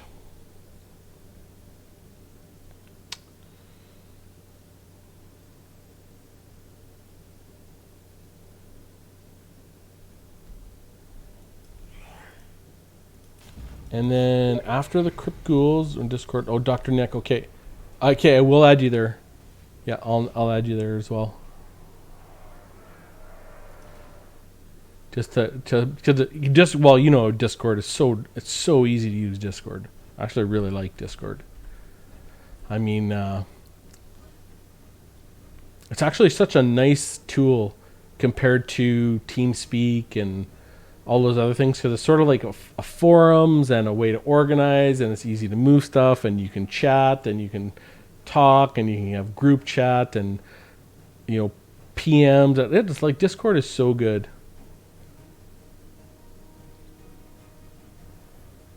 Like, it makes me wonder what the next sort of thing is going to be, because I remember when it wasn't TeamSpeak. What was it? that first came out where you could talk to other people while you're in game. God, I wish I could remember what it was called. Oops, there we go. It wasn't TeamSpeak. It was before TeamSpeak. It was the very first one. Okay, so here we go. They both routed. But the Dwarfs have lower leadership, so I'm going to go with the Dwarfs lost that one. So 56-72. 56-17 rather. 17. Okay, Dwarf Warriors are great weapons. 528. And the Crypt Ghouls, 1029. And we'll say the Crypt Ghouls won that. Wait, did the Dwarf Warriors win this one? Yes, they won this. But they lost that. Okay. Alright. Quick battle and a rematch. Where's the casting? Watch some casting and discuss what with the chat. Sounds super fun. I know, doesn't it sound fun? Work boss? Thanks for the I'll stay up for that, LO. I could just send a replay directly though, yeah. I will add you on Discord, absolutely. Oh, and a Rourke boss, yeah. I'm down as well, yeah. That's weird. Thought Dwarf Warriors are great weapons, slaughtered Crypt Ghouls.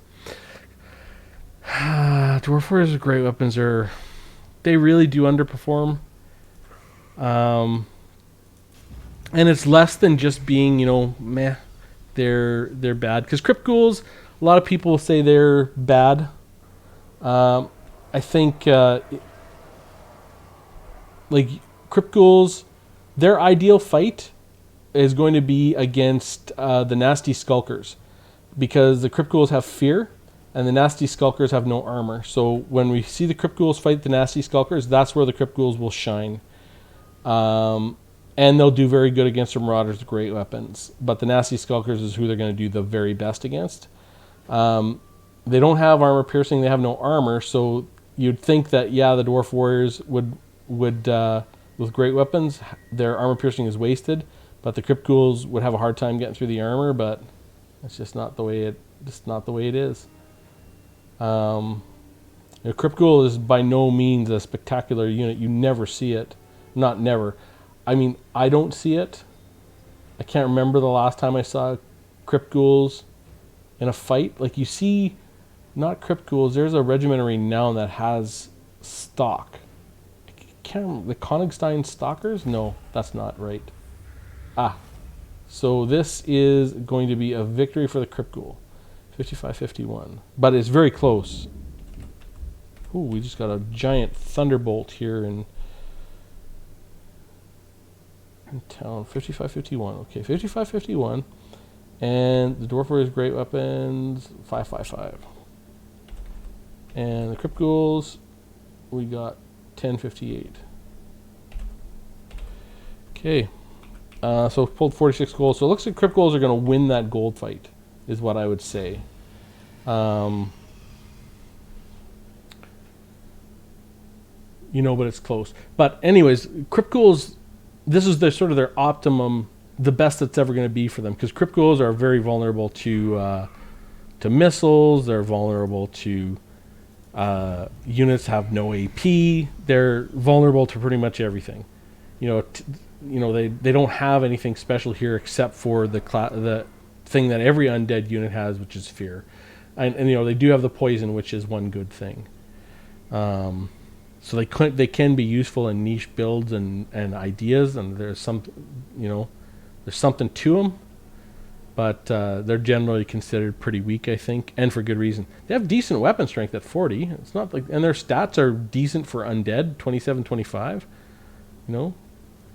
But their armor is terrible. Their leadership is bad, but I mean, undead leadership is sort of a weird thing, isn't it?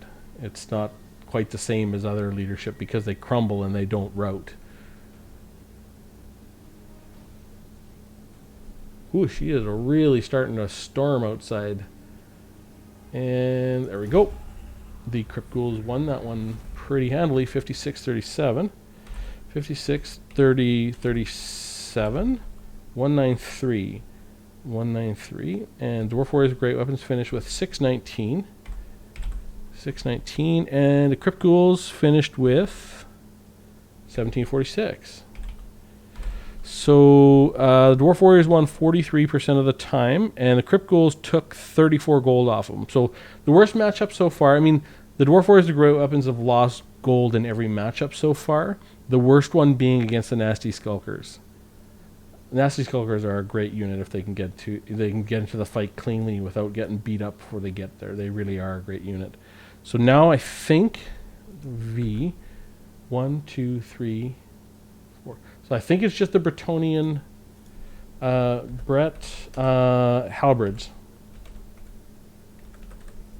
Okay, I think that's all that's left.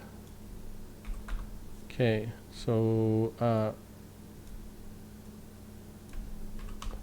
we don't know what the win-loss is going to be here. Okay, so the Bretonnian halberds are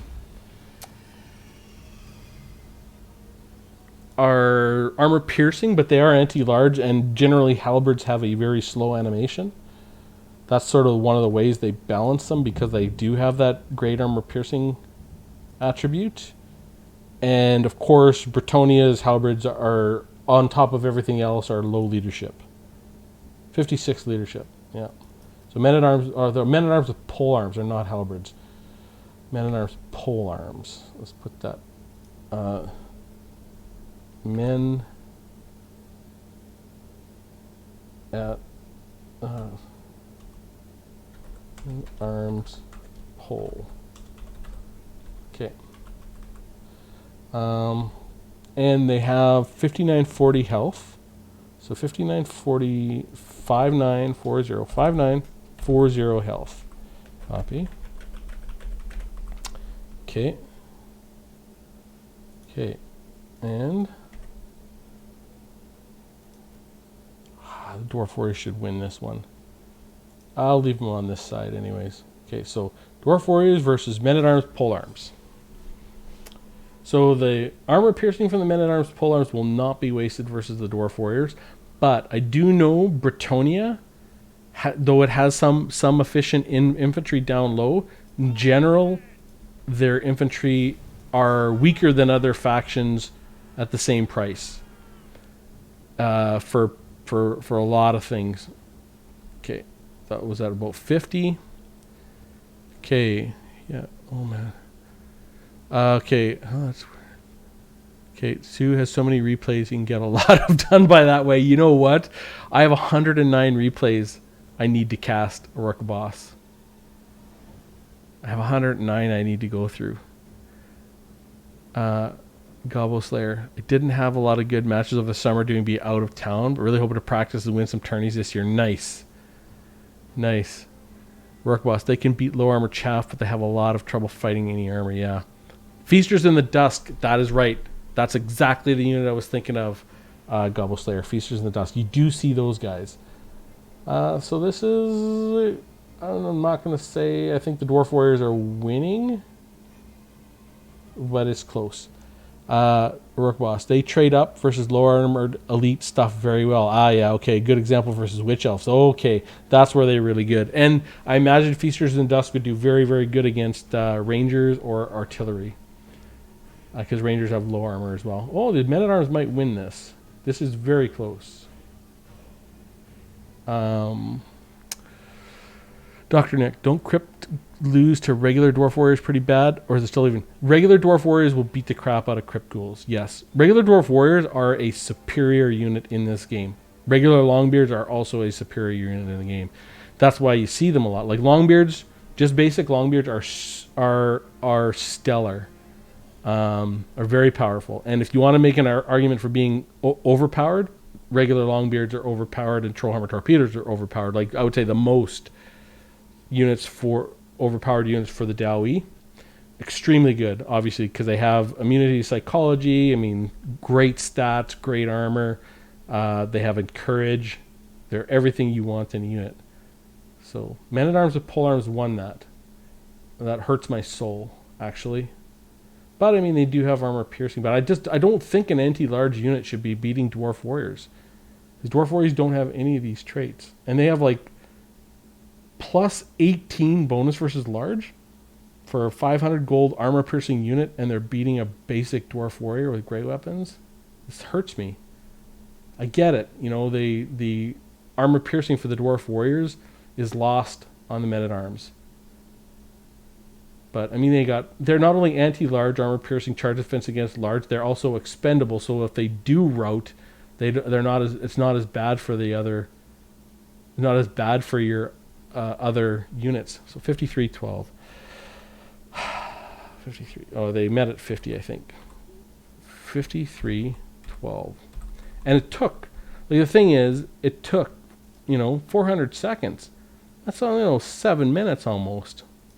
Like, dwarf warriors with great weapons kill so slowly, which isn't the most awful thing, but this is one of the reasons why I think they're weak. I'm okay if they kill slowly as long as they win badly. So that the dilemma for you as the dwarf player is you can win every battle, you can get a heads up, but it just takes forever. So, and which does make sense, the Dawi are very robust. Okay. In the lore, 528. It's kind of like Ironbreakers. Ironbreakers, I think, are a fair unit because they are very strong, but they take forever to kill stuff. 1152, the men-at-arms finished with. 1152. Okay. Well, they lost, but I think the dwarf warriors are going to win some of those because that was close enough. That was sort of Crypt Ghoul close, High Elf Spearman close. Yeah, dwarf warriors are going to win some of those for sure. Okay, good battle and rematch.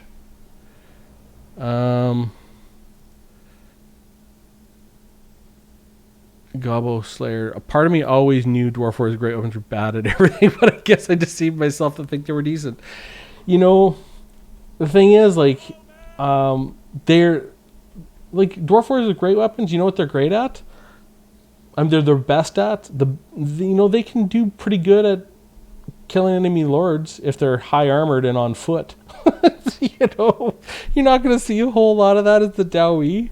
Or if a chariot gets stuck, they can do all right there. They're pretty decent against Cav. Like, when I get to the Cav testing, Gobbo Slayer, you're going to see the Dwarf Warriors with great weapons are going to start performing. They really are going to start performing a lot better. And that goes the same for Miners and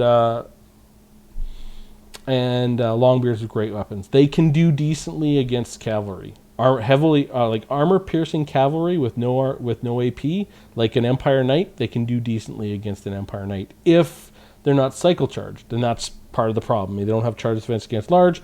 Against a good player who's not going to let their unit sit there and get beat down by dwarf warriors with great weapons, well, they're not as good. But if someone just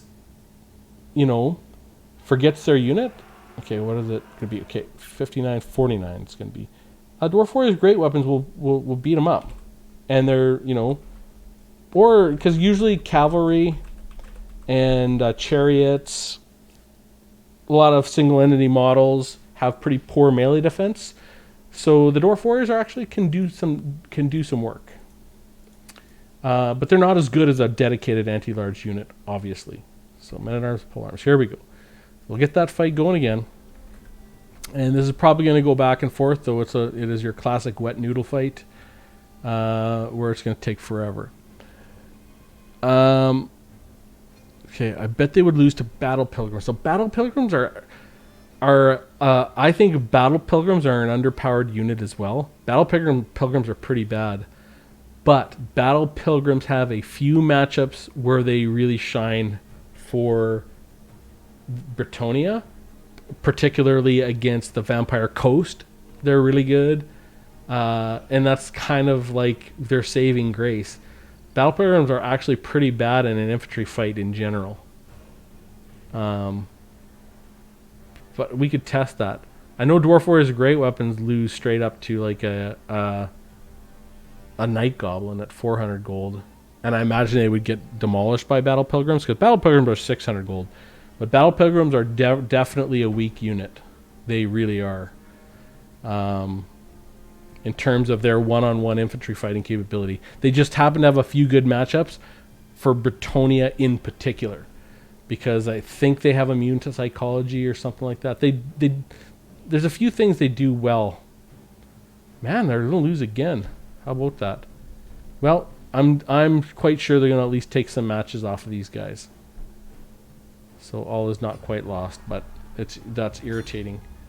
Because Bretonnian infantry is pretty bad in general, and for good reason. 53, 53. 5-3, 5-3.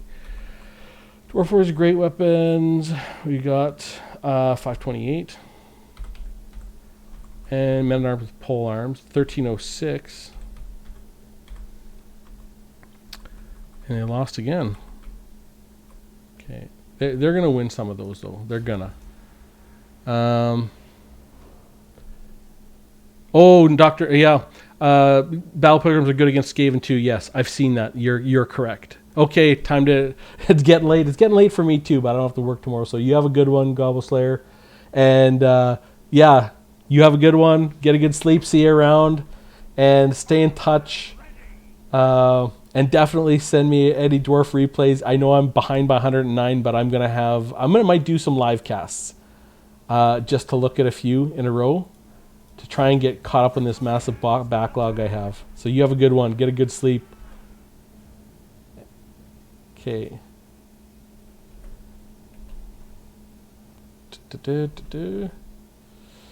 So the Dwarf Warriors win off the get because of that charge bonus they have. And I know men-at-arms with pole arms, they do have a very slow animation. Like, if we were to look, and we could see, let's look at this guy. It takes him, like this Dwarf Warrior, okay, he got one shot there, okay. Dwarf Warrior hits him, there you go. And, well, I think they're 5 seconds, and Dwarf Warriors with great weapons are every 4.3 seconds. Man-at-arms with pole arms might be 5.1 or something like that. But I know that... but see, that's one of the things, is their animation is slow, but it's really good. It's a really good animation. Look how far they could reach with that damn poker. It's really far. Okay, well, we'll just let that wet noodle fight start. So, Dwarf Warriors with great weapons, obviously they get a bit of a jump off the get-go. With that charge bonus differential of 12, but then the men-at-arms pole arms are doing pretty good.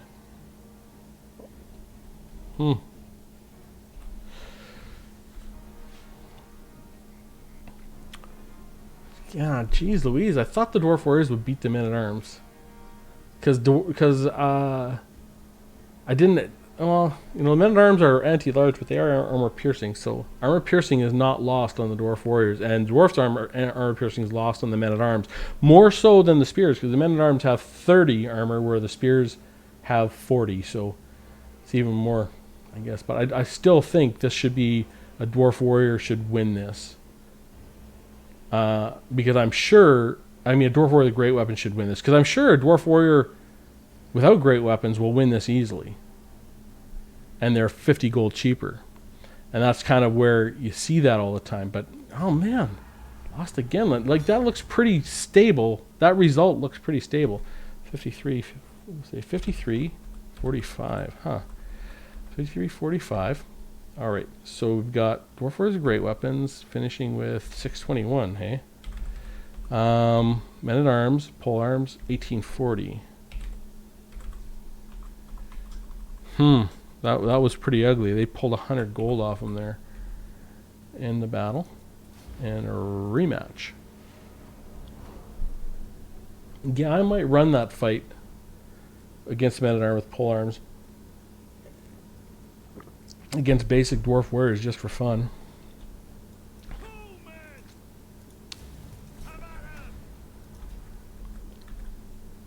Yeah, because you see they go in, they're going to get that green cross. Yep, they think they're winning. The men-at-arms with pole arms think they're losing.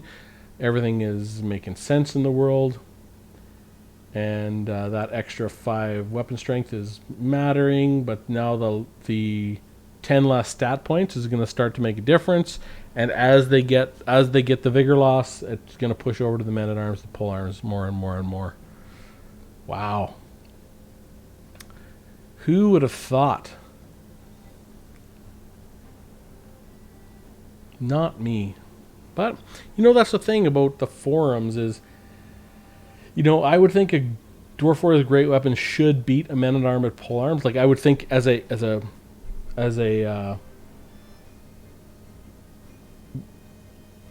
just an order and just as an order of operation sort of thing, that something that has nothing except for armor piercing as far as its stats is going up against a unit with anti-large, armor piercing, charge defense against large, and expendable, and more models. Like this should be a clear win. And on a faction, we know Bretonnia as a faction has poor infantry, and that CA wants to keep their infantry relatively poor because they really have. CA really has had a good look at Bretonian infantry. There we go. They lost. Okay. Has had a real close look at Bretonian infantry, in particular foot squires, because foot squires are weak for their cost. And they made them cheaper, and then the last patch they brought them up by 25 gold. So, they really have an idea about how they want to balance Bretonnia, and Bretonnia seems pretty balanced right now. I mean, I could be wrong, but they have the Green Knights kind of a bit of a hot mess, but 53, 44. Okay, Dwarf Warriors 14-18. Okay, and 1035. 35. So the Dwarf Warriors win that one. Alright, well, that's good. They got to win it by a lot more to make any of that gold back. Rematch.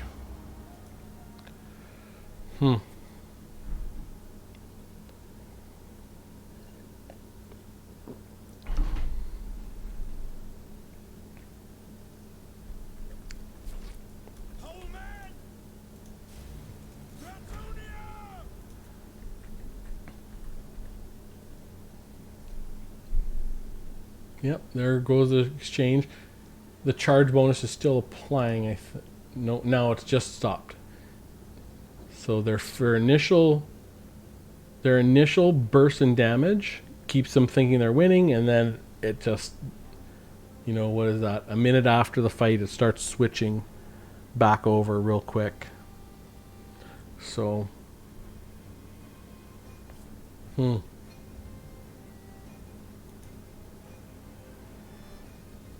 So Man-at-Arms 3600. There we go. Like, I do like watching the health, like right in this area beside the health bar, you'll see the plus minus, and you can kind of see how it wavers back and forth. So it kind of gives you an idea of how each unit is doing. So when it's in the plus, the Dwarf Warriors are winning. When it's in the negative, the Men-at-Arms with Men-at-Arms with polearms are winning. Although this is actually very close. Very close.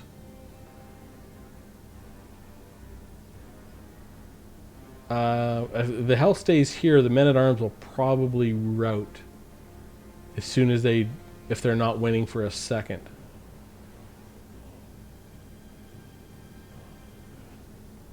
Oh, that is so close.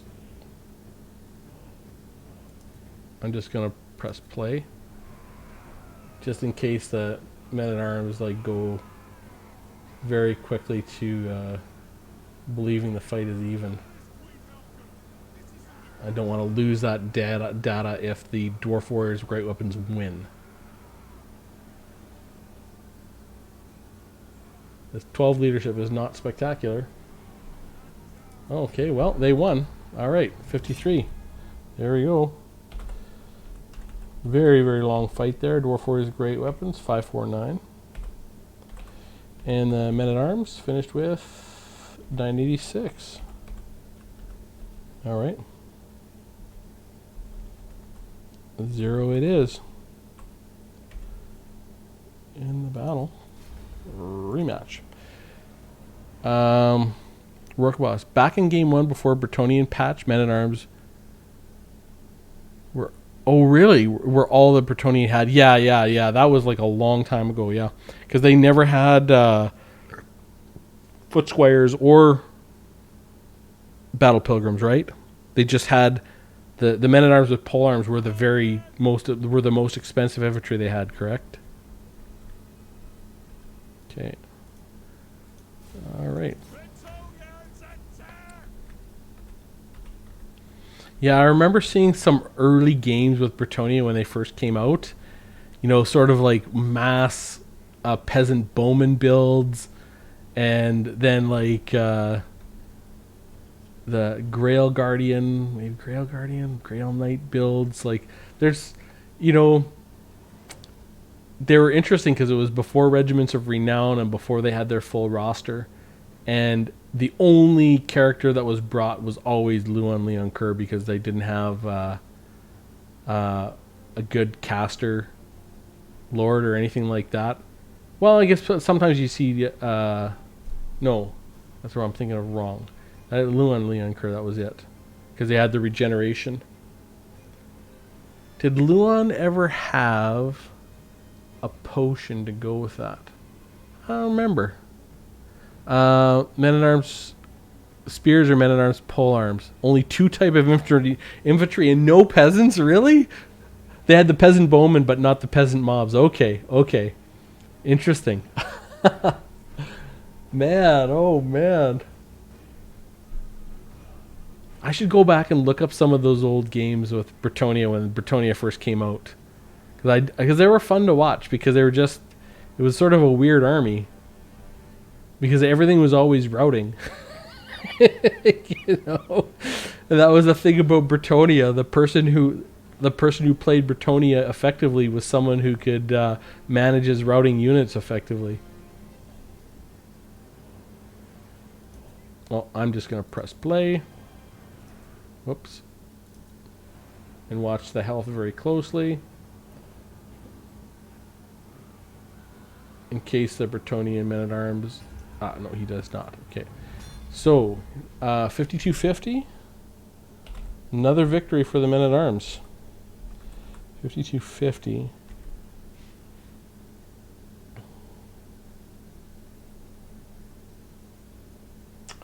Uh, 5250, and the Dwarf Warriors finished with 540. 40. And men-at-arms with pole arms finished with 904. And the men-at-arms also won that. One more. Huh. Rematch.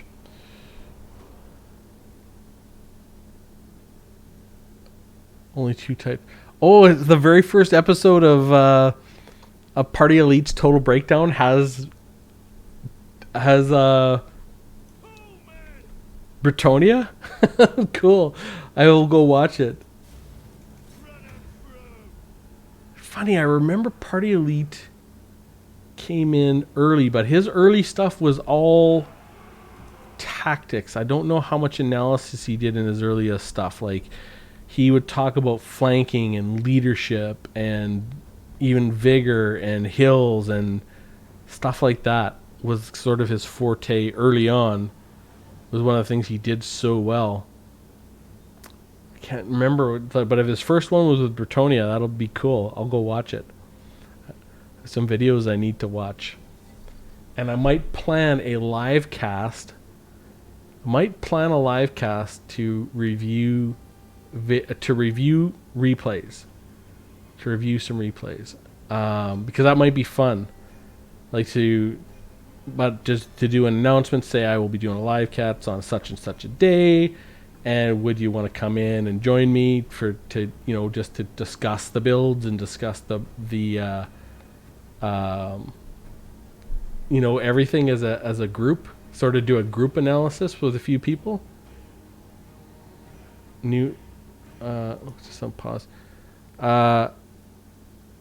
Now Total Breakdown is low, episode 300. Yeah, he's done so many, but that's the thing. I mean, you look at all those guys that started their Total War Warhammer early. They all have so many total videos now. 54, 25. Okay, 54, 25. Dwarf Warrior's great weapons lost again. Hey, 556. 556. And Men at Arms with Pole Arms, 1724. And where we go. So the Dwarf Warriors with great weapons only won one of those. And the Men at Arms took on average 49 gold. So,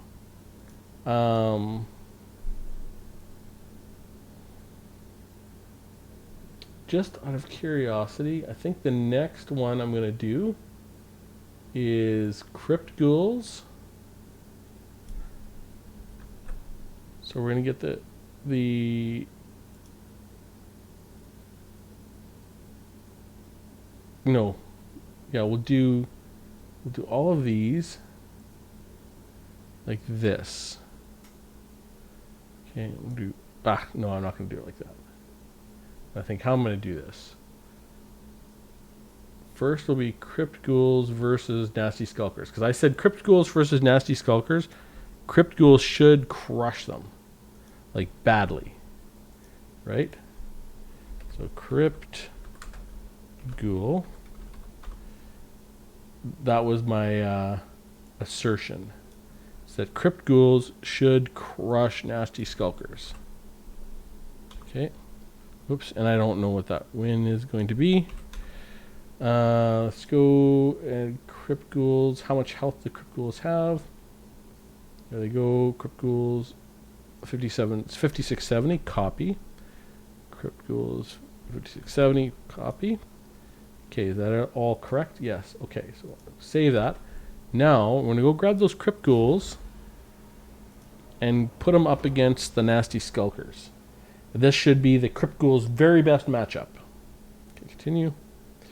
So let's go to Vampires. There we go, Crypt Ghouls, and we'll get the green skins. And we'll get the Nasty Skulkers. That 40 is really going to get hurt because Crypt Ghouls have excellent weapon strength. So they should be able to get a nice charge in there. I don't know who's going to win, Crypt Ghouls or Skulkers. I know Skulkers are awesome, but I think Crypt Ghouls have, like, there's no fight where Crypt Ghouls are going to have more of an advantage.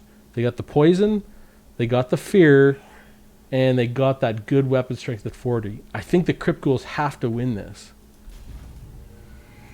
Okay, so we'll just pause right there. Okay, 5952. Copy V. Okay, and there we go. Well, Nasty Skulkers are winning. Huh.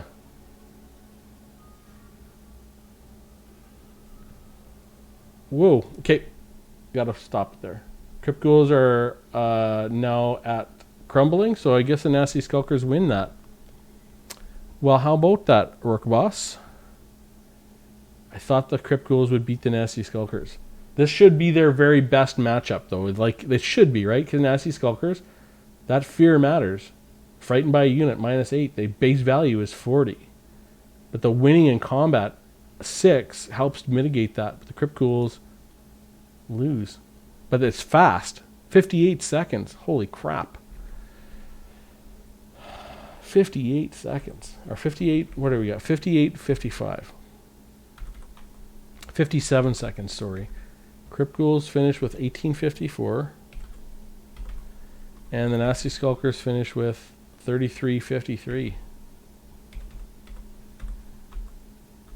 Wow, the Nasty Skulkers win that by a lot. That surprised me. That really surprised me. Well, we'll run it again. Okay. That's why you do the testing, right? You can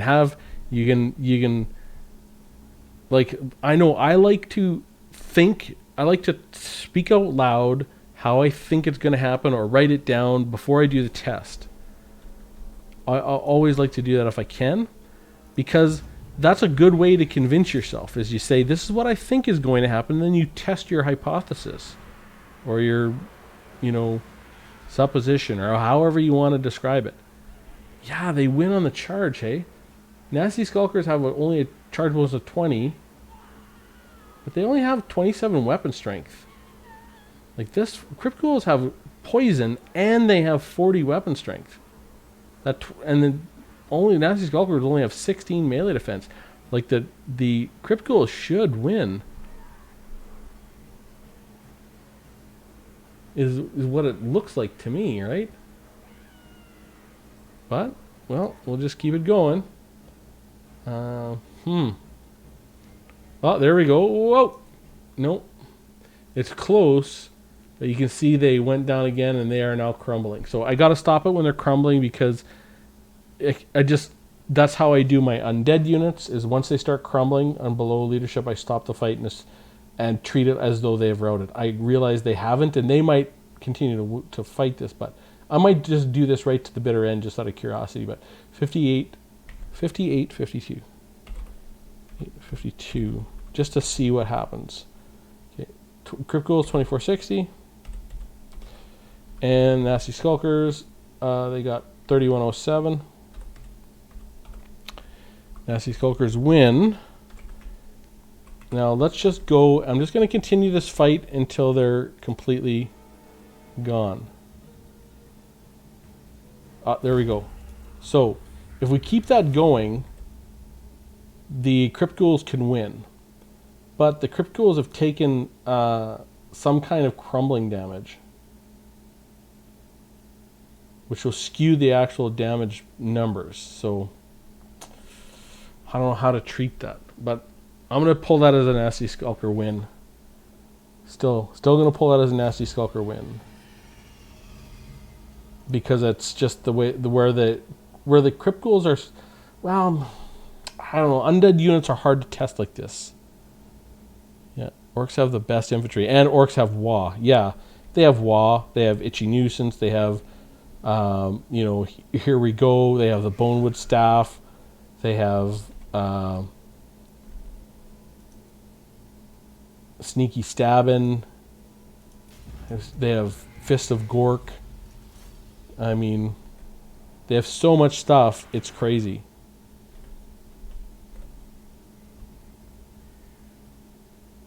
So we'll watch there. And I will stop again once they get, yeah, there we go, below 4. So here, I consider them to have lost. Because now they're doing damage to themselves, and they're not being damaged by the Nasty Skulkers per se. But I will have to kind of make a note about that. So 58-59 is where it ends. Ends fast, 58-59 either way. Crypt Ghouls, 25-57.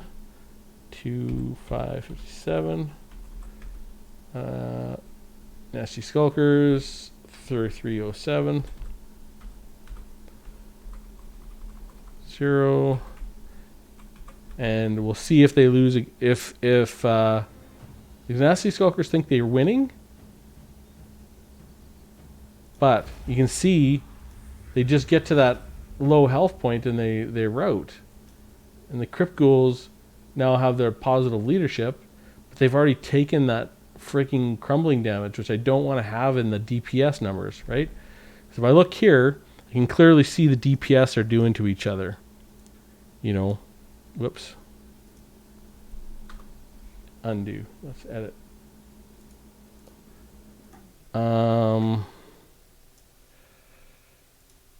just gonna go. I don't know how to put the wins losses. I'm just gonna leave win losses out. I don't really know how I'm gonna do this.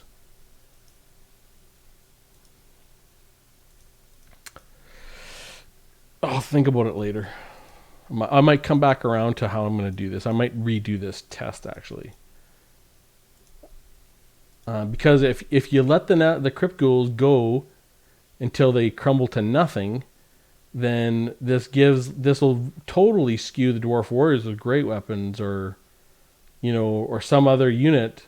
It'll totally skew their damage per second, because crumbling is not being done by the unit. Funny, people say VC are super favored in fighting orcs and beastmen, but my experience proved very different. Okay.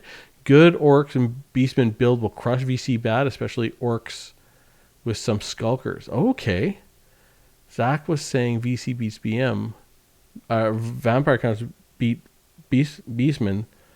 Then he just lost on the first go because of the way that the build's put together. Well, beastmen and greenskins, to be fair, are naturally kind of the should naturally be vulnerable to vampire counts who all their units do have fear, right? So that's almost like you get a +8. Well, you get a +8 bonus to all of your leadership, and they have lots of terror and that kind of thing. But both beastmen and greenskins have excellent mobility compared to vampire counts too. Let me see. Okay. I don't know how. I might just stop this here and figure out how I'm going to do this test. If I'm going to do this different. Because I don't like that. I mean, the rule I've always used for undead is when they go below 0, I stop the test. But you can see they go below 0, but of course they keep fighting because they're undead. And that's one of the advantages of undead. And then they pull out the victory. But if you do that against a unit they're losing to, then the unit they're losing to gets a whole bunch of extra DPS. Maybe for this one I let it go and redo it. I'm going to have a think about this because I do not know how I want to do that. I'm going to end this. I'm just going to look really, really close. I'm going to really quick in battle, real quick. I'm going to look at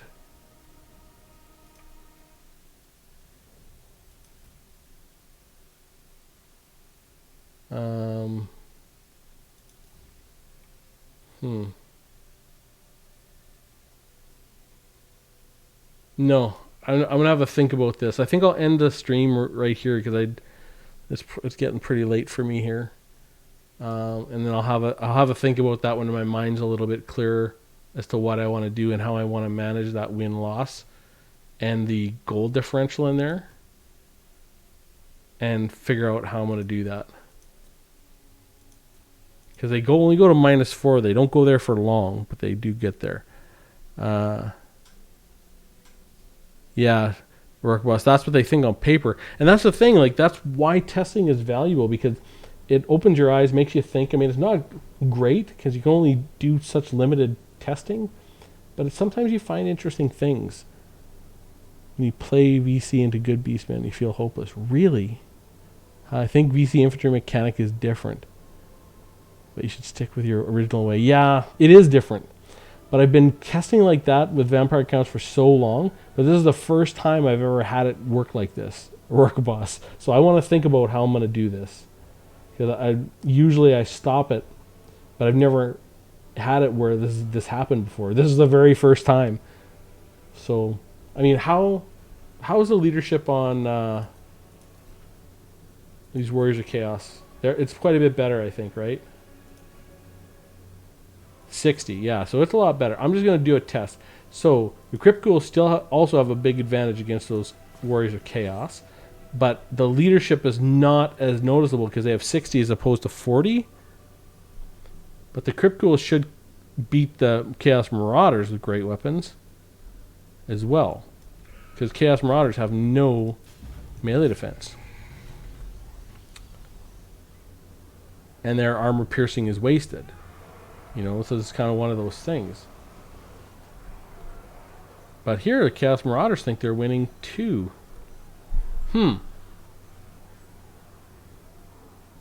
Let's fast forward that and see how that goes.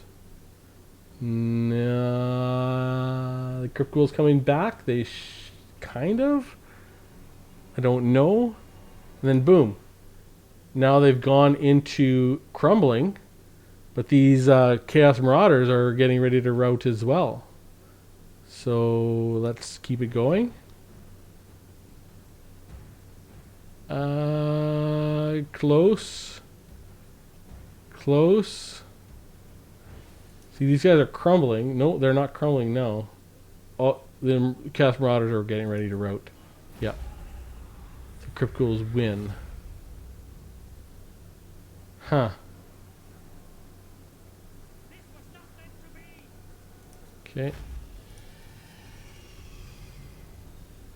How are the Crypt Ghouls going to do? So Crypt Ghouls should do good against Bretonnia as well. Technically. Let's get Bretonnia. Let's go real quick. Let's look at those polearms. Because the Bretonians have low leadership. Yeah, 56 is not. It's not that low, but it's lower than the. This is like technically the Crypt Ghouls should do very good here. You know, just based on their fact that this is kind of a lower leadership unit, and they are anti-large and they're armor piercing. So everything that they have that's good is lost on the Crypt Ghouls. And there you go. The Crypt Ghouls are kicking the crap out of them.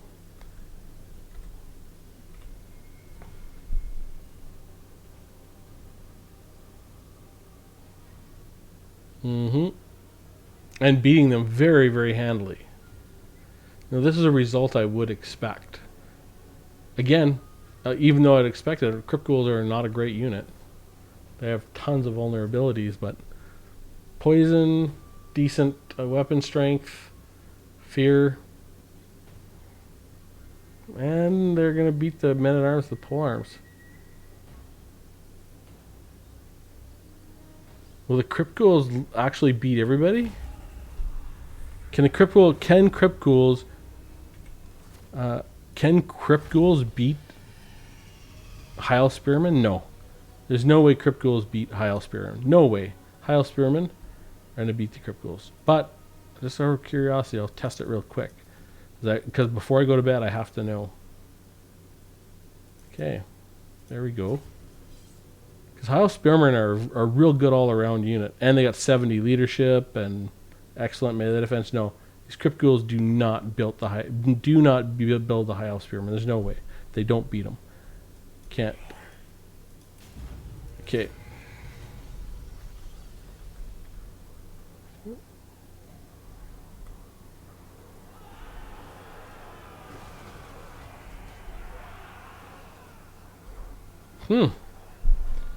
Well, no one thinks they're winning, but looks like the Crypt Ghouls are winning. Yeah.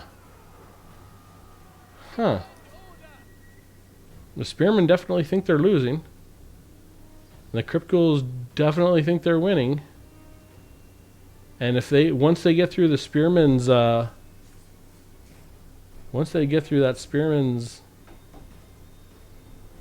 martial prowess, they're gonna really win. Well, this is a surprise. Because Crypt Ghouls are not a great unit. And they beat everybody. Nope. Now the Spearmen are starting to win. Okay, there they go. If they can get... they got to get them down to, what, 2,800. You got to get them to 2,800. And then get rid of that martial prowess. There it is. So now the Crypt Ghouls might be able to come back. They think they're winning. There they go. They think they're winning. Huh. This is a wet noodle fight, so it's taking forever.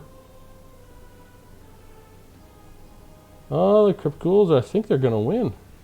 Or are they going to crumble? Very close. Well, how about that?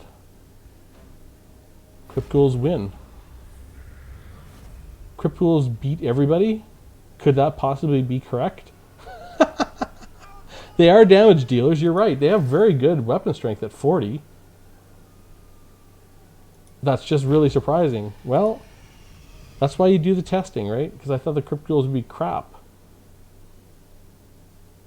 But, and I know I've done other testing with them, and they're sort of, you know, halfway between mid and bottom of the pack.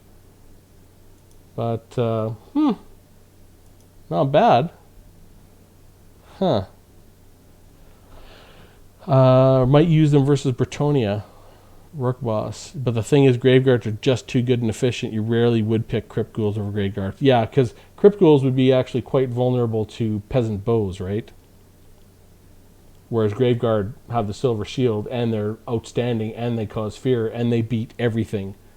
Like Graveguard beat everything on the roster, right? Against Graveguard beat everything on the roster against Bretonnia. Because Bretonnia, yeah, well, maybe not the Beast Slayers of yeah, well, I don't know. They beat Foot Squires for sure, beat Battle Pilgrims for sure, and they're what, 750, and they're gonna have that Silver Shield, yeah, and they have anti-infantry. Yeah, they're really good. Graveguard are really good. So,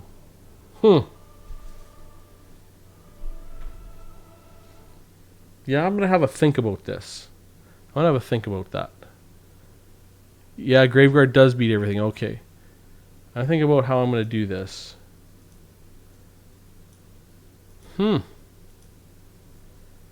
Okay. Yeah, we'll end the stream here, and I'm gonna have a think about how I'm gonna do this. I do want to get a lot of this testing done before the end of the weekend, and kind of get back on the forums and present some of my findings, and also I want to think about doing a live cast of going over replays. I think that might be fun. So we'll end the stream here. Thanks everyone for hanging out. You have a good one, Rourke Boss, and I'll see you all next time.